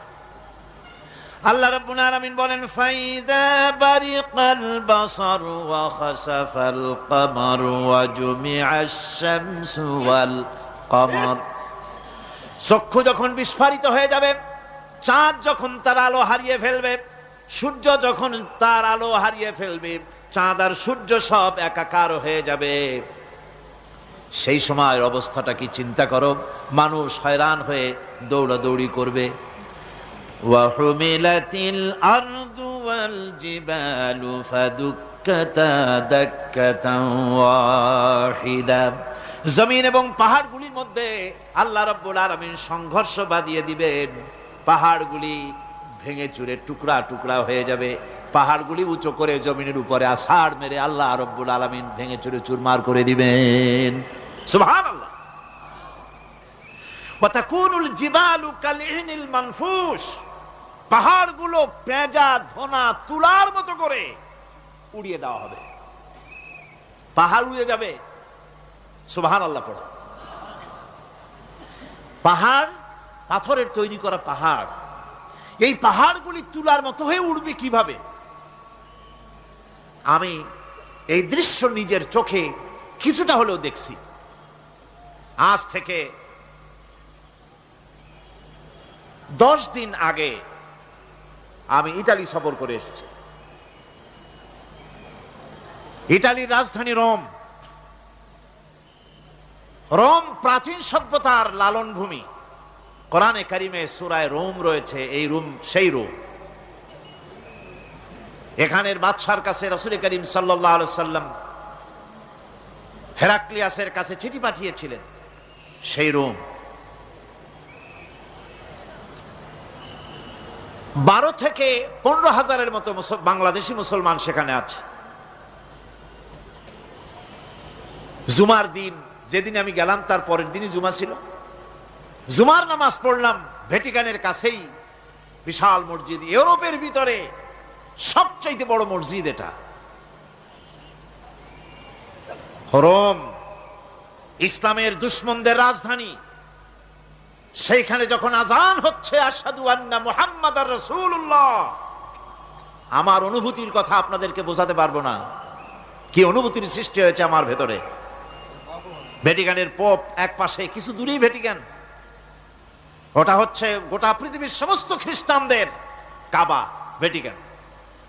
তার পাশেই বিশাল মসজিদ, সেখানে নামাজ পড়লাম। চিন্তার ভেতরে আসলো আল্লাহ রাব্বুল আলামিন তার হাবিবের নাম, তার তাওহীদ, তার রিসালাতকে কিভাবে বিশ্বময় ছড়িয়ে দিলেন। আবু জাহেল চাইছিল মুহাম্মদ সাল্লাল্লাহু আলাইহি ওয়াসাল্লামকে স্তব্ধ করে দেবে মক্কার জীবনেই। কত বদনাম, সাহের, কাহেন, কাযযাব, শায়ের, নাউযুবিল্লাহি মিন যালিক, কত গালাগালি করলো। আর আল্লাহ শুনালেন, হাবিব চিন্তার কোনো কারণ নাই, ওয়া রাফা'না লাকা যিকরাক, আমি আপনার প্রশংসা বিশ্বময় ছড়িয়ে দেব। সুবহানাল্লাহি ওয়া বিহামদিহি। রোম প্রোগ্রাম শেষ করে আমাকে তারা নিয়ে গেল, যেটা আমি বলছি সফর কাহিনী শোনাবার সময় এটা না, যেহেতু এর সঙ্গে প্রাসঙ্গিক সেজন্য বলছি। পাহাড় কেমনে তুলার মতো হয়ে উড়বে তার নজির দেখেছি। রোম শহর থেকে 300 মাইল দূরে, 300 কিলোমিটার দূরে নেপোলিয়ান বোনাপার্ট তার বাড়ি, এবং ওটা তার নামই একটা প্রভিন্স। ভূমধ্য সাগরের পারে ভিসুভিয়াস, পৃথিবীর সবচাইতে বড় আগ্নেয়গিরি, সেটা দেখাতে নিয়ে যাওয়া হলো আমাকে। যে পাহাড়টা পৃথিবীর মাটি থেকে তার চূড়া হচ্ছে 3 মাইল উঁচু। এর 2 মাইল গাড়িতে করে ঘুরে ঘুরে যাওয়া যায়, এরপর আর গাড়িতে যাওয়া যায় না, বাকিটুকুন যেতে হবে হেঁটে হেঁটে। পাহাড়ের উপরে অক্সিজেন কম, বেশ কষ্ট হচ্ছিল উঠতে। জীবনে প্রথম পাহাড়ে চড়েছি জাবালে নূর, রাসূল করিম সাল্লাল্লাহু আলাইহি সাল্লামের উপরে যেখানে ওহী হয়েছিল সর্বপ্রথম। পাহাড় চড়ার একটা অভিজ্ঞতা ওখান থেকে আমার কিছুটা হয়েছিল। খুব কষ্ট হলো বাকি 1 মাইল উঠতে। যখন বিসুবিয়াসের একদম শীর্ষে চলে গেছি, সেখানে গিয়ে আমার সাথে 15-20 জন লোক ছিল। আমি নিজেই আল্লাহু আকবার বলে আমার গলা থেকে আওয়াজ বেরিয়ে গেল। আমি দেখতে পেলাম বিসুবিয়াসের শীর্ষে বিশাল গর্ত। আমার মনে হয় গর্তটা এই মাঠের 1/4 হবে, এই মাঠের 1/4 হবে গর্তটা। সেই গর্তটার গভীরতা হচ্ছে 1.5 কিলোমিটার। এইখান থেকে পাথরগুলি উত্থিত হয়েছে, আগ্নেয়গিরি পাথর আগুনে গলে লাভা হয়ে এগুলি পাহাড় বেয়ে উপচে পড়েছে, চতুর্দিকে 12 মাইল ছড়িয়ে গিয়েছে। আমার মনে পড়লো ওয়াকুদুহান নাস ওয়াল হিজারা, জাহান্নামের আগুনের ইন্ধন হবে মানুষ আর পাথর। আমি সেখানে সেজদায় পড়ে গিয়া কান্নাম আর বললাম, আল্লাহ জাহান্নামের আগুন হারাম করে দিও আমাদের জন্য। পাথর কিভাবে গললো, গলে পাথরগুলি গলে পুড়ে চতুর্দিকে পড়েছে আর ছিটকেছে, চতুর্দিকে ছিটকে পড়েছে। সেই পাথরগুলি ছিটকে ছিটকে যেগুলি পুড়ে পড়েছে সেগুলিকে দূরে সাদা রঙের বলে মনে হয়, কোনোটা সাদা কোনোটা কালো, মনে হয় যেন তুলার মতো হয়ে পড়ে আছে চতুর্দিকে। 1944 সনে তৃতীয়বারের মতো ভিসুবিয়াস যে অগ্নিগিরি যে অগ্নি উৎপাত করে তাতে আশেপাশের 12 মাইল এলাকা এফেক্টেড হয়ে যায়। পাথরগুলি গলে এভাবে বিধ্বস্ত করে দিয়েছে। এখান থেকে এখানে জোহরের নামাজ, আসরের নামাজ আমরা পড়লাম, আল্লাহর কাছে খুব দোয়া করলাম। এখনো ধোঁয়া উঠতেছে, এখনো পাহাড়ের ফাটল দিয়ে ধোঁয়া উঠছে। একজন হাত দিয়ে আমাকে বলল যে খুব গরম লাগে ধোঁয়াগুলি। ওখানকার লোকেরা বলল যে ভেতরে এখনো আগুন আছে, তবে সুপ্ত, যে কোনো মুহূর্তে আবার তা জাগ্রত হতে পারে। আমরা সেখান থেকে নেমে এলাম। একটু কিছু দূর গিয়েই সেখানে হলো পম্পেই শহর। এই পম্পেই শহরটা হচ্ছে ঈসা আলাইহিস সালামের জন্মের 2000 বছর আগে এই শহর তৈরি হয়। ঈসা আলাইহিস সালামের জন্মের 179 বছর পর ভূমিকম্প হয়। সেই ভূমিকম্পে গোটা পম্পেই শহরটা পৃথিবীর মানুষের চোখের আড়াল হয়ে যায়, ধ্বংস হয়ে যায়, মাটির তলায় গরক হয়ে যায়। আজ থেকে 200 বছর আগে মাটি খনন করতে গিয়ে এই শহর আবিষ্কৃত হয়। পুরা শহরটা খুঁড়ে তারা বের করেছে। 180 হেক্টর জমিনের উপরে এই বিশাল শহর। ঘুরে ঘুরে দেখলাম, গাড়ি চলে না সেখানে, পায়ে হেঁটে দেখতে হলো। প্রশস্ত রাস্তা। আজ থেকে 4000 বছর আগের মানুষেরা রাস্তা বানাতে জানতো পাথর দিয়ে, এবং রাস্তার দুধারে তাদের ছিল ফুটপাত, পানির ব্যবস্থা, নগরায়নের সব রকমের সুযোগ সুবিধা। তারপরে সেখানে বিচারালয়, এরপরে দোকানপাট, বাজার ঘাট, সবকিছুর ব্যবস্থা রয়েছে।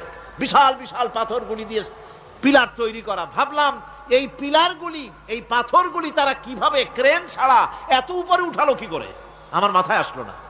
পাথর কেটে কেটে সুন্দর সুন্দর অঙ্কন শিল্প তারা করেছে। এরপরে ঘুরতে ঘুরতে বাদশার রাজার বাড়িতে গিয়ে ঢুকলাম। সেখানে গিয়ে দেখলাম উলঙ্গ এত মূর্তি পাথরের তৈরি করা। পাথর কেটে কেটে দেওয়ালে যৌন মিলনের এমন কোন অশ্লীল ছবি নাই যা তারা সেখানে তৈরি করে নাই। উলঙ্গ মূর্তি আর উলঙ্গ যৌন মিলনের অসংখ্য ছবি দিয়ে এই এলাকা ভরা। তখন আমি বুঝলাম আল্লাহর গজব হওয়ার কারণটা কি, এই শহরটা মাটির নিচে গরক হয়ে যাওয়ার কারণটা কি। আল্লাহ পাক জেনা ব্যভিচার যে দেশে বেশি হয় আল্লাহ পাক বরদাস্ত করেন না। দুশ্চরিত্র যে দেশের মানুষ দুশ্চরিত্র হয়ে যায়, জেনা ব্যভিচার বেশি হতে থাকে, আল্লাহ গরক করে দেন, গজব দেন। এই গজব এক এক সময় এক এক রকমের হয়ে আসে। কখনো মাটির নিচে দাবায় দেন, কখনো মহামারী, কোন দেশে কলেরা, কোন দেশে জলোচ্ছ্বাস, কোথাও ভূমিকম্প, আর সর্বশেষ এই জেনাবে বিচারের জন্য আল্লাহ পাকের চূড়ান্ত এই যৌনতার অশ্লীলতার জন্য চূড়ান্ত গজব বর্তমান বিশ্বের জন্য এইডস। আল্লাহ পাক এই গজব দিয়েছেন। বন্ধুগণ, আমি সেই জায়গা, আমি সেখানে যা দেখলাম যে আল্লাহ পাক পাহাড়গুলিকে কিভাবে উড়াবেন, এটা অস্বীকার করার কোনো উপায় নাই। বিশ্বাস তো করতামই, তবে হযরত ইব্রাহিম আলাইহিস সালাম যেমন বলেছিলেন, রব্বি আরিনি কাইফা তুহিল মাউতা, আয় আল্লাহ তুমি মরাকে জিন্দা করবা কেমনে? আল্লাহ পাক বলেন, আওয়ালাম তুমিন, তুমি বিশ্বাস করো না? ইব্রাহিম আলাইহিস সালাম বললেন, বালা, অবশ্যই বিশ্বাস করি, ওয়ালাকিন লায়াতমাইন্না কলবি, যদি চোখে দেখতাম তাহলে আমার অন্তরাত্মা খুব ঠান্ডা হতো।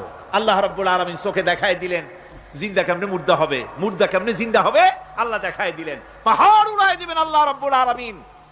একথা কলিজার মধ্যে, এটার উপর ঈমান বিশ্বাস, কিন্তু আল্লাহ চোখে দেখায়ছেন, ঈমান আরো মজবুত হয়েছে, যা ছিল আরো মজবুত হয়েছে। সুবহানাল্লাহ।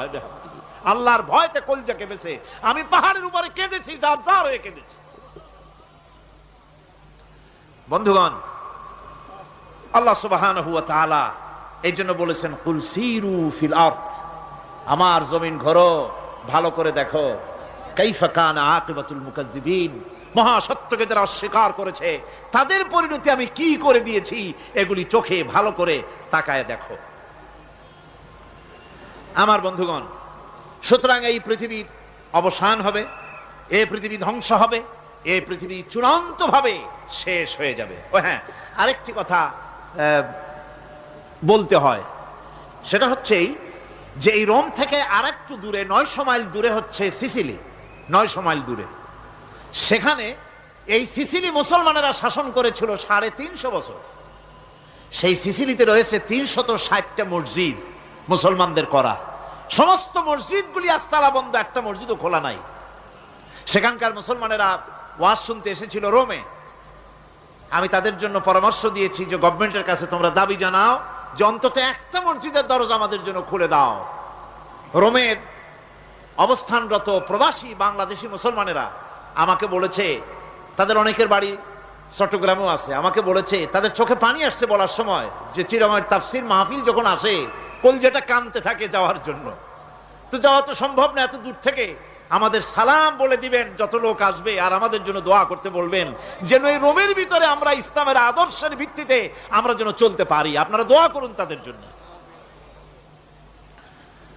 ভাইরা আমার, এই পৃথিবী একদিন পরিসমাপ্তি ঘটবে এবং আল্লাহর দরবারে আমাদেরকে উঠতে হবে এবং সেখানে আমাদের বিচার হবে। সেখানে আমাদের কি হবে? বিচার হবে। আল্লাহ পাক বিচারটাকে নির্ভুল করার জন্য, সঠিক করার জন্য প্রত্যেকের গলায় আমলনামা ঝুলায় রাখছেন। এখানে রেকর্ডের ব্যবস্থা করা হয়েছে। আল্লাহ পাক বলছেন, ওয়া কুল্লা ইনসানিন আলজামনাহু তাইরাহু ফি উনুকিহি ওয়া নুখরিজু লাহু ইয়াওমাল কিয়ামাতি কিতাবান ইয়ালকাহু মানশুরা। আল্লাহ পাক বলেন, প্রত্যেকের ভালো মন্দ কর্মফল, কর্মলিপি আমি তার গলায় ঝুলায় রেখেছি। কিয়ামতের দিন সে নিজের কাছে স্পষ্ট সব দেখতে পারবে, কোনো জিনিস বাদ পড়বে না। তার গলায় তার আমলনামা ঝুলানো আছে, সব রেকর্ড হতেছে। আমরা যা করছি সবগুলি রেকর্ড হয়ে যাচ্ছে। বর্তমান বিজ্ঞানীরা আবিষ্কার করেছে যে মানুষের শরীরের ভিতরে ডিএনএ আছে, রক্তের ভিতরে ডিএনএ, এটা একটা কোড। মানুষের রক্তের ভিতরে ডিএনএ আছে।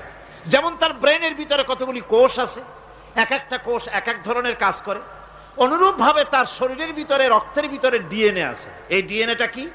এই ডিএনএটা হচ্ছে, এই ডিএনএ একটা কম্পিউটারের মতো কাজ করতেছে। লোকটা কি করবে, কোথায় যাবে, সে ভালো হবে মন্দ হবে কি হবে, সব তার ডিএনএ এর মধ্যে রেকর্ডকৃত আছে। এটা বোঝার জন্য একটা সুন্দর দৃষ্টান্ত দেওয়া যায়। যেমন এই কাগজটাকে আপনারা মনে করুন একটা গাড়ির একটা ব্লুপ্রিন্ট, একটা গাড়ির ব্লুপ্রিন্ট। এখানে লেখা আছে গাড়ি কিভাবে তৈরি হবে। এই কাগজটা নিয়ে ঘরের মধ্যে রেখে দিলেন। এখন এই কাগজটা থেকেই অটোমেটিক গাড়ির উইন্ডো তৈরি হলো, শিল তৈরি হলো, গাড়ির বডি তৈরি হলো, চেসিস তৈরি হলো, টায়ার তৈরি হলো, ইঞ্জিন তৈরি হলো, ব্যাটারি তৈরি হলো, পেট্রোল নিল, আর কোন রকমের ড্রাইভার ছাড়াই গাড়ি চলতে আরম্ভ করলো। এই কথাটা যদি মনের মাথার মধ্যে আনতে পারেন যে এটা কিভাবে হইতে পারে, এতে লেখা অনুযায়ী যেভাবে হওয়া যদি সম্ভব হয়, অনুরূপ ভাবে মানুষের রক্তের ভিতরে ডিএনএ এর আবিষ্কার করেছে, এর ভিতরে মানুষের ভালো মন্দ কোথায় যাবে কি করবে সবকিছু এর মধ্যে রয়েছে। কোরআনে কারিমে আল্লাহ রাব্বুল আলামিন, আমি গত বছরও বলছিলাম যে বিজ্ঞানের আবিষ্কার যত বাড়বে কোরআন বোঝা মানুষের জন্য তত সহজ হবে। কোন সুবহানাল্লাহ। কোরআন বোঝা মানুষের জন্য তত সহজ হবে। সুতরাং মানুষের গলার সাথে আল্লাহ পাক বলছেন যে একটা আমলনামা আমি ঝুলাই দিয়েছি তার গলার সাথে, সে যা করতেছে ওখানে সব লিপিবদ্ধ হচ্ছে, কম্পিউটারাইজড, কম্পিউটারের মতো এগুলি সব গ্রহণ করতেছে। এগুলি কিয়ামতের দিন তার সামনে হাজির করা হবে।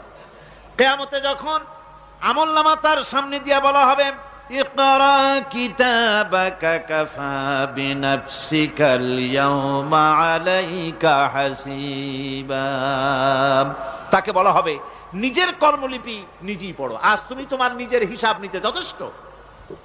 বন্ধুগণ, এই মাহফিলে যত লোক আমরা বসে আছি, আমরা আমাদের হিসাব নিতে যথেষ্ট না আরেকজন লাগবে? কোন আমরা যথেষ্ট কি না? কথা বোঝেন নাই। আমি বলতে চেয়েছি এটা, আমরা যদি এখন চোখ বুঝে চিন্তা করি যে পিছনের জীবনে কি করেছি, মনে পড়বে নাকি পড়বে না? বলেন সবাই, পড়বে কি পড়বে না? ছোটবেলায় কবে পায়ের নিচে কাটা ফুটেছিল, কবে কোথায় আছাড় খেয়েছিলেন, কবে কার বেল তাল আম কাঁচা আম চুরি করে খেতে গিয়ে কিল খেয়েছিলেন, তাড়া খেয়েছিলেন, তাকে এখন মনে নাই? আছে। তাহলে কিল, ওই তাল বেল চুরি করতে গিয়ে যে কিলটা খাইছিলেন সেটাও মনে আছে, ভালো মন্দ সব মনে আছে। তাহলে কোন হোটেলের রুমে কি করছিলেন, কোন স্কুলে কোন কলেজে কি করছিলেন, তারপরে জীবনে ছোট বড় ঘটনাগুলি চোখ বুঝতে মনে পড়বে না? এবার হিসাব করেন, মনে যদি পড়ে এবার হিসাব করেন আপনি জান্নাতি না জাহান্নামে। আপনি আপনার নিজের হিসাব নেওয়ার জন্য যথেষ্ট। তাকে হিসাব করতে বলা হবে, তোমার হিসাব, তোমার নিজের হিসাব নেওয়ার জন্য তুমি যথেষ্ট, তোমার হিসাব তুমি নিজেই করো, এটা পড়ো। আর সেই কিয়ামতের দিন কোনো সাহায্যকারী মিলবে না। লান তানফাকুম আরহামুকুম ওয়ালা আওলাদুকুম ইয়াউমাল কিয়ামা। লান তানফাকুম, কিয়ামতের দিন কোনো ফায়দা হবে না, অবশ্যই কোনো ফায়দা হবে না, কোনো উপকারে আসবে না। কিয়ামতের দিন তোমার সন্তান, তোমার স্ত্রী, তোমার মাল, তোমার সম্পদ কোনো উপকারে আসবে না। কিয়ামতের ময়দানে সেদিন সব তোমার সাথে বিচ্ছয় করবে, সব পালায় যাবে। সেখানে উৎকোষেরও কোনো কারবার নাই যে ঘুষ টুস দিয়া, ফেরেশতাদের কোনো রকম বুঝবাজ দিয়া, আলাদা কোনো চোরাগলি পথ দিয়া একেবারে ফুট করে ভেসতে চলে যাবেন, এমন কোনো সুযোগ নাই। অনেকে বলে, হুজুর এমন কিছু দোয়া শিখায় দেন যাতে ওই সব জেহাদ বোমা এগুলি খুব ভয় পাই, ও সব রাস্তা টাস্তা না, খুব সহজে কিছু দোয়া দুরুদ করিয়া আস্তে করে জান্নাতে চলে যাওয়া যায়, এরকম একটা দোয়া, এরকম একটা পথ বলে দেন। আমি বলি, ভাই এরকমের কোন চোরাগলি আমার রাসূল আবিষ্কার করতে পারেন নাই, আল্লাহর পয়গম্বরের ওই ধরনের কোন পথ আবিষ্কার করতে পারেন নাই। সেখানে কিয়ামতের দিন কাউকে উৎকোষ গ্রহণ করার কেউ নাই, উৎকোষ দেওয়া যাবে না। আর উৎকোষ দিবি না কি, আপনার কাছে কিছু নাইও, থাকলেও নেওয়ার কেউ নাই। এই দুনিয়ায় ফাঁকিবাজি করে বহুত কিছু করা যায়, কিন্তু কিয়ামতের মাঠে এগুলি কিছুই চলবে না। আল-ইয়াওমা লা ইয়ানফাউ মালুন ওয়ালা বানুন, কিয়ামতের দিন ধন সন্তান সন্ততি আর সম্পদ কোনো কাজে লাগবে না। সেদিন শুধু আমল, আমল যদি ভালো হয় কাজে লাগবে, আমল খারাপ হবে সব শেষ হয়ে যাবে। আল্লাহ রাব্বুল আলামিন নবীজিকে ডেকে বলেছেন, নবী আপনি বলেন, কুল মা কুনতু বিদআম মিনার রাসূল, আপনি বলুন আমি কোন নতুন রাসূল নই, আমার আগে অনেক নবী রাসূল পৃথিবীতে এসেছেন, তারা বিদায় হয়ে গেছেন। আমি জানি না কিয়ামতের দিন আল্লাহ রাব্বুল আলামিন আমার সাথে কি ব্যবহার করবেন, আর আমি এও জানি না যে কিয়ামতের দিন আল্লাহ পাক তোমাদের সাথে কি ব্যবহার করবেন। এই আয়াত নাজিল হওয়ার পর আল্লাহর হাবিব তার মেয়েকে ডাকলেন, জামাইকে ডাকলেন, নাতিদেরকে ডাকলেন, আহলে বাইতদেরকে ডাকলেন, আর বললেন, ও আমার মেয়ে, কলিজার টুকরা ফাতেমা গো, শোনো, কেবলমাত্র আয়াত নাজিল হয়ে গেল, আল্লাহ পাক আমাকে শোনায়ছেন, কিয়ামতের দিন আমি জানি না আমার সঙ্গে কি ব্যবহার করা হবে, আর এও জানি না যে তোমাদের সাথে কি ব্যবহার করা হবে। ও আমার কলিজার টুকরা মেয়ে ফাতেমা, কিয়ামতের দিন মুহাম্মদ সাল্লাল্লাহু আলাইহি সাল্লামের মেয়ে, এই হিসাবে তোমার নাজাতের ফয়সালা হবে না। ও আমার কলিজার টুকরা নাতি হাসান আর হোসেন, কিয়ামতের দিন মুহাম্মদ সাল্লাল্লাহু আলাইহি সাল্লামের নাতি হিসাবে ফয়সালা হবে না।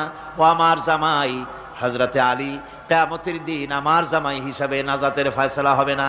আমল যদি ভালো হয় ফয়সালা ভালো হবে, জান্নাতে চলে যাবে। আমল যদি খারাপ হয়, কার নাতি কার জামাই দেখা হবে না। সুবহানাল্লাহ। কঠিন কিয়ামতের মাঠ। এই পরকালের বিশ্বাস যদি কলজার মধ্যে ঢোকে, মানুষ ভালো হয়ে যাবে। কোন সুবহানাল্লাহ। আপনারা কোন মানুষের চরিত্র ভালো কি পুলিশে বানাইতে পারবে? আপনাদের দৃষ্টিতে পারবে? কথার জবাব যে দিলেন না। পুলিশে কি মানুষের চরিত্র ভালো বানাইতে পারবে? পুলিশের চরিত্র ভালো বানাবে কেডা? সেটাই তো কথা। মানুষের চরিত্র যাতে ভালো থাকে, মানুষের জন্য খারাপ কাম না করে, সেজন্য পুলিশ। পুলিশ যাতে খারাপ কাম না করে, সেজন্য আরো একটা ডিপার্টমেন্ট আছে না? তারা যাতে খারাপ কাজ না করে, সেজন্য আর একটা আছে। এন্টি করাপশনের আবার এন্টি করাপশন আছে, তার উপর আবার এন্টি করাপশন আছে। এন্টিটার অভাব নাই। সুতরাং পুলিশ দিয়া, বিডিআর দিয়া, আর্মি দিয়া মানুষের, দেশের, জাতির চরিত্র ভালো বানানো যায় না। রাসূলুল্লাহ এ দিয়ে বানান নাই, এটা ইসলামের নিয়ম নয়। পুলিশ দিয়া, আর্মি দিয়া দেশের মানুষের চরিত্র ভালো বানানো যায় না। চরিত্র ভালো বানানো যায় কেবলমাত্র পরকালের ভয় দিয়া। কিসের ভয় দিয়া? প্রকৃতপক্ষে সৎকারী মুমিন, ভালো কাজ করা, প্রকৃত মুমিন, সত্যিকারের ভালো মানুষ, সত্যিকারের ইমানদার হওয়ার জন্য 10টি কাজ লাগবে। কয়টি কাজ? 10টি কাজ লাগবে। সেই 10টি কাজের একটি কাজ গত বছর আপনাদের খেদমতে আরজ করা হয়েছে, 2টি বলা হয়েছে, বাকি আজকে বললাম আর একটা, হয়ে গেল 3টা। বাকি আছে কয়টা? 7টা বাকি আছে, আরো 7টা। পরকাল ভিত্তিক জীবনযাপন যদি করতে পারি, তাহলে আমরা হব দুনিয়ার শ্রেষ্ঠ মানুষ। কোন আলহামদুলিল্লাহ। আমার দেশ, আমার জাতি, আমার school, college, university, secretariat, cantonment, রান্নাঘর থেকে শুরু করে বঙ্গভবন, দেশের সর্বত্র মানুষের ভেতরে যদি পরকালের জবাবদেহিমূলক জীবনযাত্রার অনুভূতি সৃষ্টি করে দেওয়া যায়, কিয়ামত আছে আর জবাব দিতে হবে আল্লাহর দরবারে। এই পরকালকে এভাবে বিশ্বাস করতে পারলে, ওইভাবে জীবন করতে পারলে, দেশ সুখী হবে, সমৃদ্ধশালী হবে, বিপদ দূরীভূত হবে, অন্ধকারের আমানিশা দূর হয়ে গিয়ে পৃথিবীতে আবার সুন্দর সূর্য উদিত হবে। ইসলামের নতুন বার্তা নিয়ে পৃথিবীতে শান্তি আসবে, সুখ আসবে, সমৃদ্ধি আসবে, স্বাধীনতা টিকবে, সার্বভৌমত্ব টিকবে, দেশ এক সুখী, সমৃদ্ধশালী, সুন্দর দেশে পরিণত হবে। বাংলাদেশ হবে পৃথিবীর একটা আদর্শ দেশে পরিণত হয়ে যাবে, যদি এই কথাগুলি আমরা বিশ্বাস করি আর আমল করে চলতে পারি। আল্লাহ পাক যেন সে তৌফিক আমাদের দেন। সকলে বলি আমিন। সকলে কন আমিন। মুনাজাত হবে, দাঁড়ানো ভাইরা বসে। মুনাজাত হবে, দাঁড়ানো ভাইরা সকলে বসে। ওই যে রাস্তায় যারা দাঁড়িয়ে আছেন, পাশে যারা আছেন, সব বসুন, এক মুহূর্তে বসুন। মুনাজাত, দোয়া। আমি গত বছর বলেছি, এবারও বলি, মুনাজাতের কথা বললে কিছু লোক আছে, এই 2-4 জন 5 জন হাঁটে। এটা কিন্তু একটা আসলেই বেয়াদবি। এটা কি কন্ত দেখি? যেহেতু মুনাজাত করা হচ্ছে কার কাছে? দোয়া করা হচ্ছে কার কাছে? কখনোই সাহস করবেন না যে দোয়া করার কথা বললে আপনি হাঁটবেন। কেন? দুঃখটা কিসে? মুনাজাত করিয়া উজু লাগে, উজু করে আসবেন, নামাজ পড়বেন জামাতে। অবশ্যই আলোচনাগুলি খুবই গুরুত্বপূর্ণ। আগামীকাল, পরের দিন এর একটা যদি মিস করেন, গ্রেট মিস্টেক হবে। এটা বড় রকমের আপনি একটা লস করবেন। কাজী কোনোটা যেন আপনি না হারান। আল্লাহ পাক আমাদেরকে যেন বলার, শোনার, আমল করার তৌফিক দেন। কোন আমিন। তাড়াতাড়ি করবেন, হাত চালায়। বালাগাল উলা বিকামালিহি কাশাফাত দুজা বিজামালিহি حسنت جميع خصاله صلوا عليه وآله। মুনাজাতের পর আজান হবে বা জামাত এশার নামাজ পড়ে যাবেন। অবশ্যই জামাত পরিত্যাগ করবেন না, জামাতে নামাজ পড়ে যাবেন। এটা একটি জীবনের জন্য বড় রকমের অ্যাচিভমেন্ট হবে। নামাজ পড়ি তারপরে বিদায় হবে। আল্লাহুম্মা আমিন। ربنا ظلمنا أنفسنا وإن لم تغفر لنا وترحمنا لنكونن من الخاسرين ربنا لا تزغ قلوبنا بعد إذ هديتنا وهب لنا من لدنك رحمة إنك أنت الوهاب। আয় আল্লাহ তাআলা, হাজার হাজার মুসলমান নরনারী দীর্ঘক্ষণ ধরে তোমার কোরআনে কারিমের আলোচনা শুনেছি, দরুদ ও সালাম পড়েছি, জিকির আজগার করেছি। মেহেরবানি করে সওয়াবটুকুন জনাবে মুহাম্মদুর রাসূলুল্লাহ সাল্লাল্লাহু আলাইহি ওয়াসাল্লামের রূহ মুবারকে পৌঁছায় দাও। হে আল্লাহ তাআলা, तमाम পৃথিবীর মাটির নিচে যত মুমিন মুমিনাত শুয়ে আছেন তাদের আরওয়ার পরে সওয়াব পৌঁছায় দাও। রব্বুনা রবিন, আমাদের মধ্য থেকে মা বাপ যাদের দুনিয়া থেকে বিদায় হয়ে গেছে, কবরগুলিকে জান্নাতের টুকরা বানায়া দাও। রব্বির হামহুমা কামা রব্বায়ানি সগীরা। সকলে পড়েন রব্বির হামহুমা কামা রব্বায়ানি সগীরা। আয় আল্লাহ তাআলা, আমাদের পীর মুর্শিদ, আমাদের উস্তাদ, আমাদের ভাই বোন, আত্মীয় স্বজন যার যা মারা গেছে সকলকে ক্ষমা করে দাও। গোটা পৃথিবীতে আজকে যত মুসলমান বেঁচে আছেন সমস্ত মুসলমানদের গুনাহ খাতা মাফ করে দাও। সমস্ত মুসলমানদেরকে এক বানায় দাও, নেক বানায় দাও। মুসলমানদের জিন্দেগির গুনাহ খাতা মাফ করে দাও। হায় আল্লাহ তাআলা, আমরা সারা জীবন গুনাহ করেছি, গুনাহ করে জীবনটারে নষ্ট করে ফেলেছি। মাবুদ গো, দয়া করে জীবনের সব গুনাহগুলি আজ তুমি ক্ষমা করে দাও। আয় আল্লাহ তাআলা, কোরআনে কারীমের মাহফিলকে আমরা থাকবো না, আমরা তো চলে যাব, বিদায় হব। আয় আল্লাহ, এই মাহফিল যেন শেষ না হয়, কিয়ামত পর্যন্ত প্রতি বছর মাহফিল হতে পারে কোরআনের। এই যাত্রা যেন ভঙ্গ না হয়ে যায়। আয় আল্লাহ তাআলা, এই পবিত্র অনুষ্ঠান যেন শেষ না হয়ে যায়, প্রতি বছর হতে পারে। তুমি মেহেরবানি করে এই সিলসিলা জারি রেখে দিও। কোরআনে কারীমের আজমত, কোরআনের বরকত দিয়ে আল্লাহ তুমি আমাদেরকে মালামাল করে দাও। তোমার শেষ হেদায়েতের, সর্বশেষ হেদায়েতের কিতাবকে আমরা যেন আমাদের জীবনের হেদায়েতের উৎস হিসেবে গ্রহণ করতে পারি, আমল করতে পারি। তৌফিক আমাদের দিয়া দাও। রব্বানা তাকাব্বাল মিন্না ইন্নাকা আনতাস সামিউল আলিম ওয়া তুব আলাইনা ইন্নাকা আনতাত তাওয়াবুর রহিম। সুবহানা রাব্বিকা রাব্বিল ইজ্জাতি আম্মা ইয়াসিফুন ওয়া সালামুন আলাল মুরসালিন আলহামদুলিল্লাহি রাব্বিল আলামিন। ওয়াজআল আখিরা কালিমাতিনা ইনদাল মাউত লা ইলাহা ইল্লাল্লাহু মুহাম্মাদুর রাসূলুল্লাহ।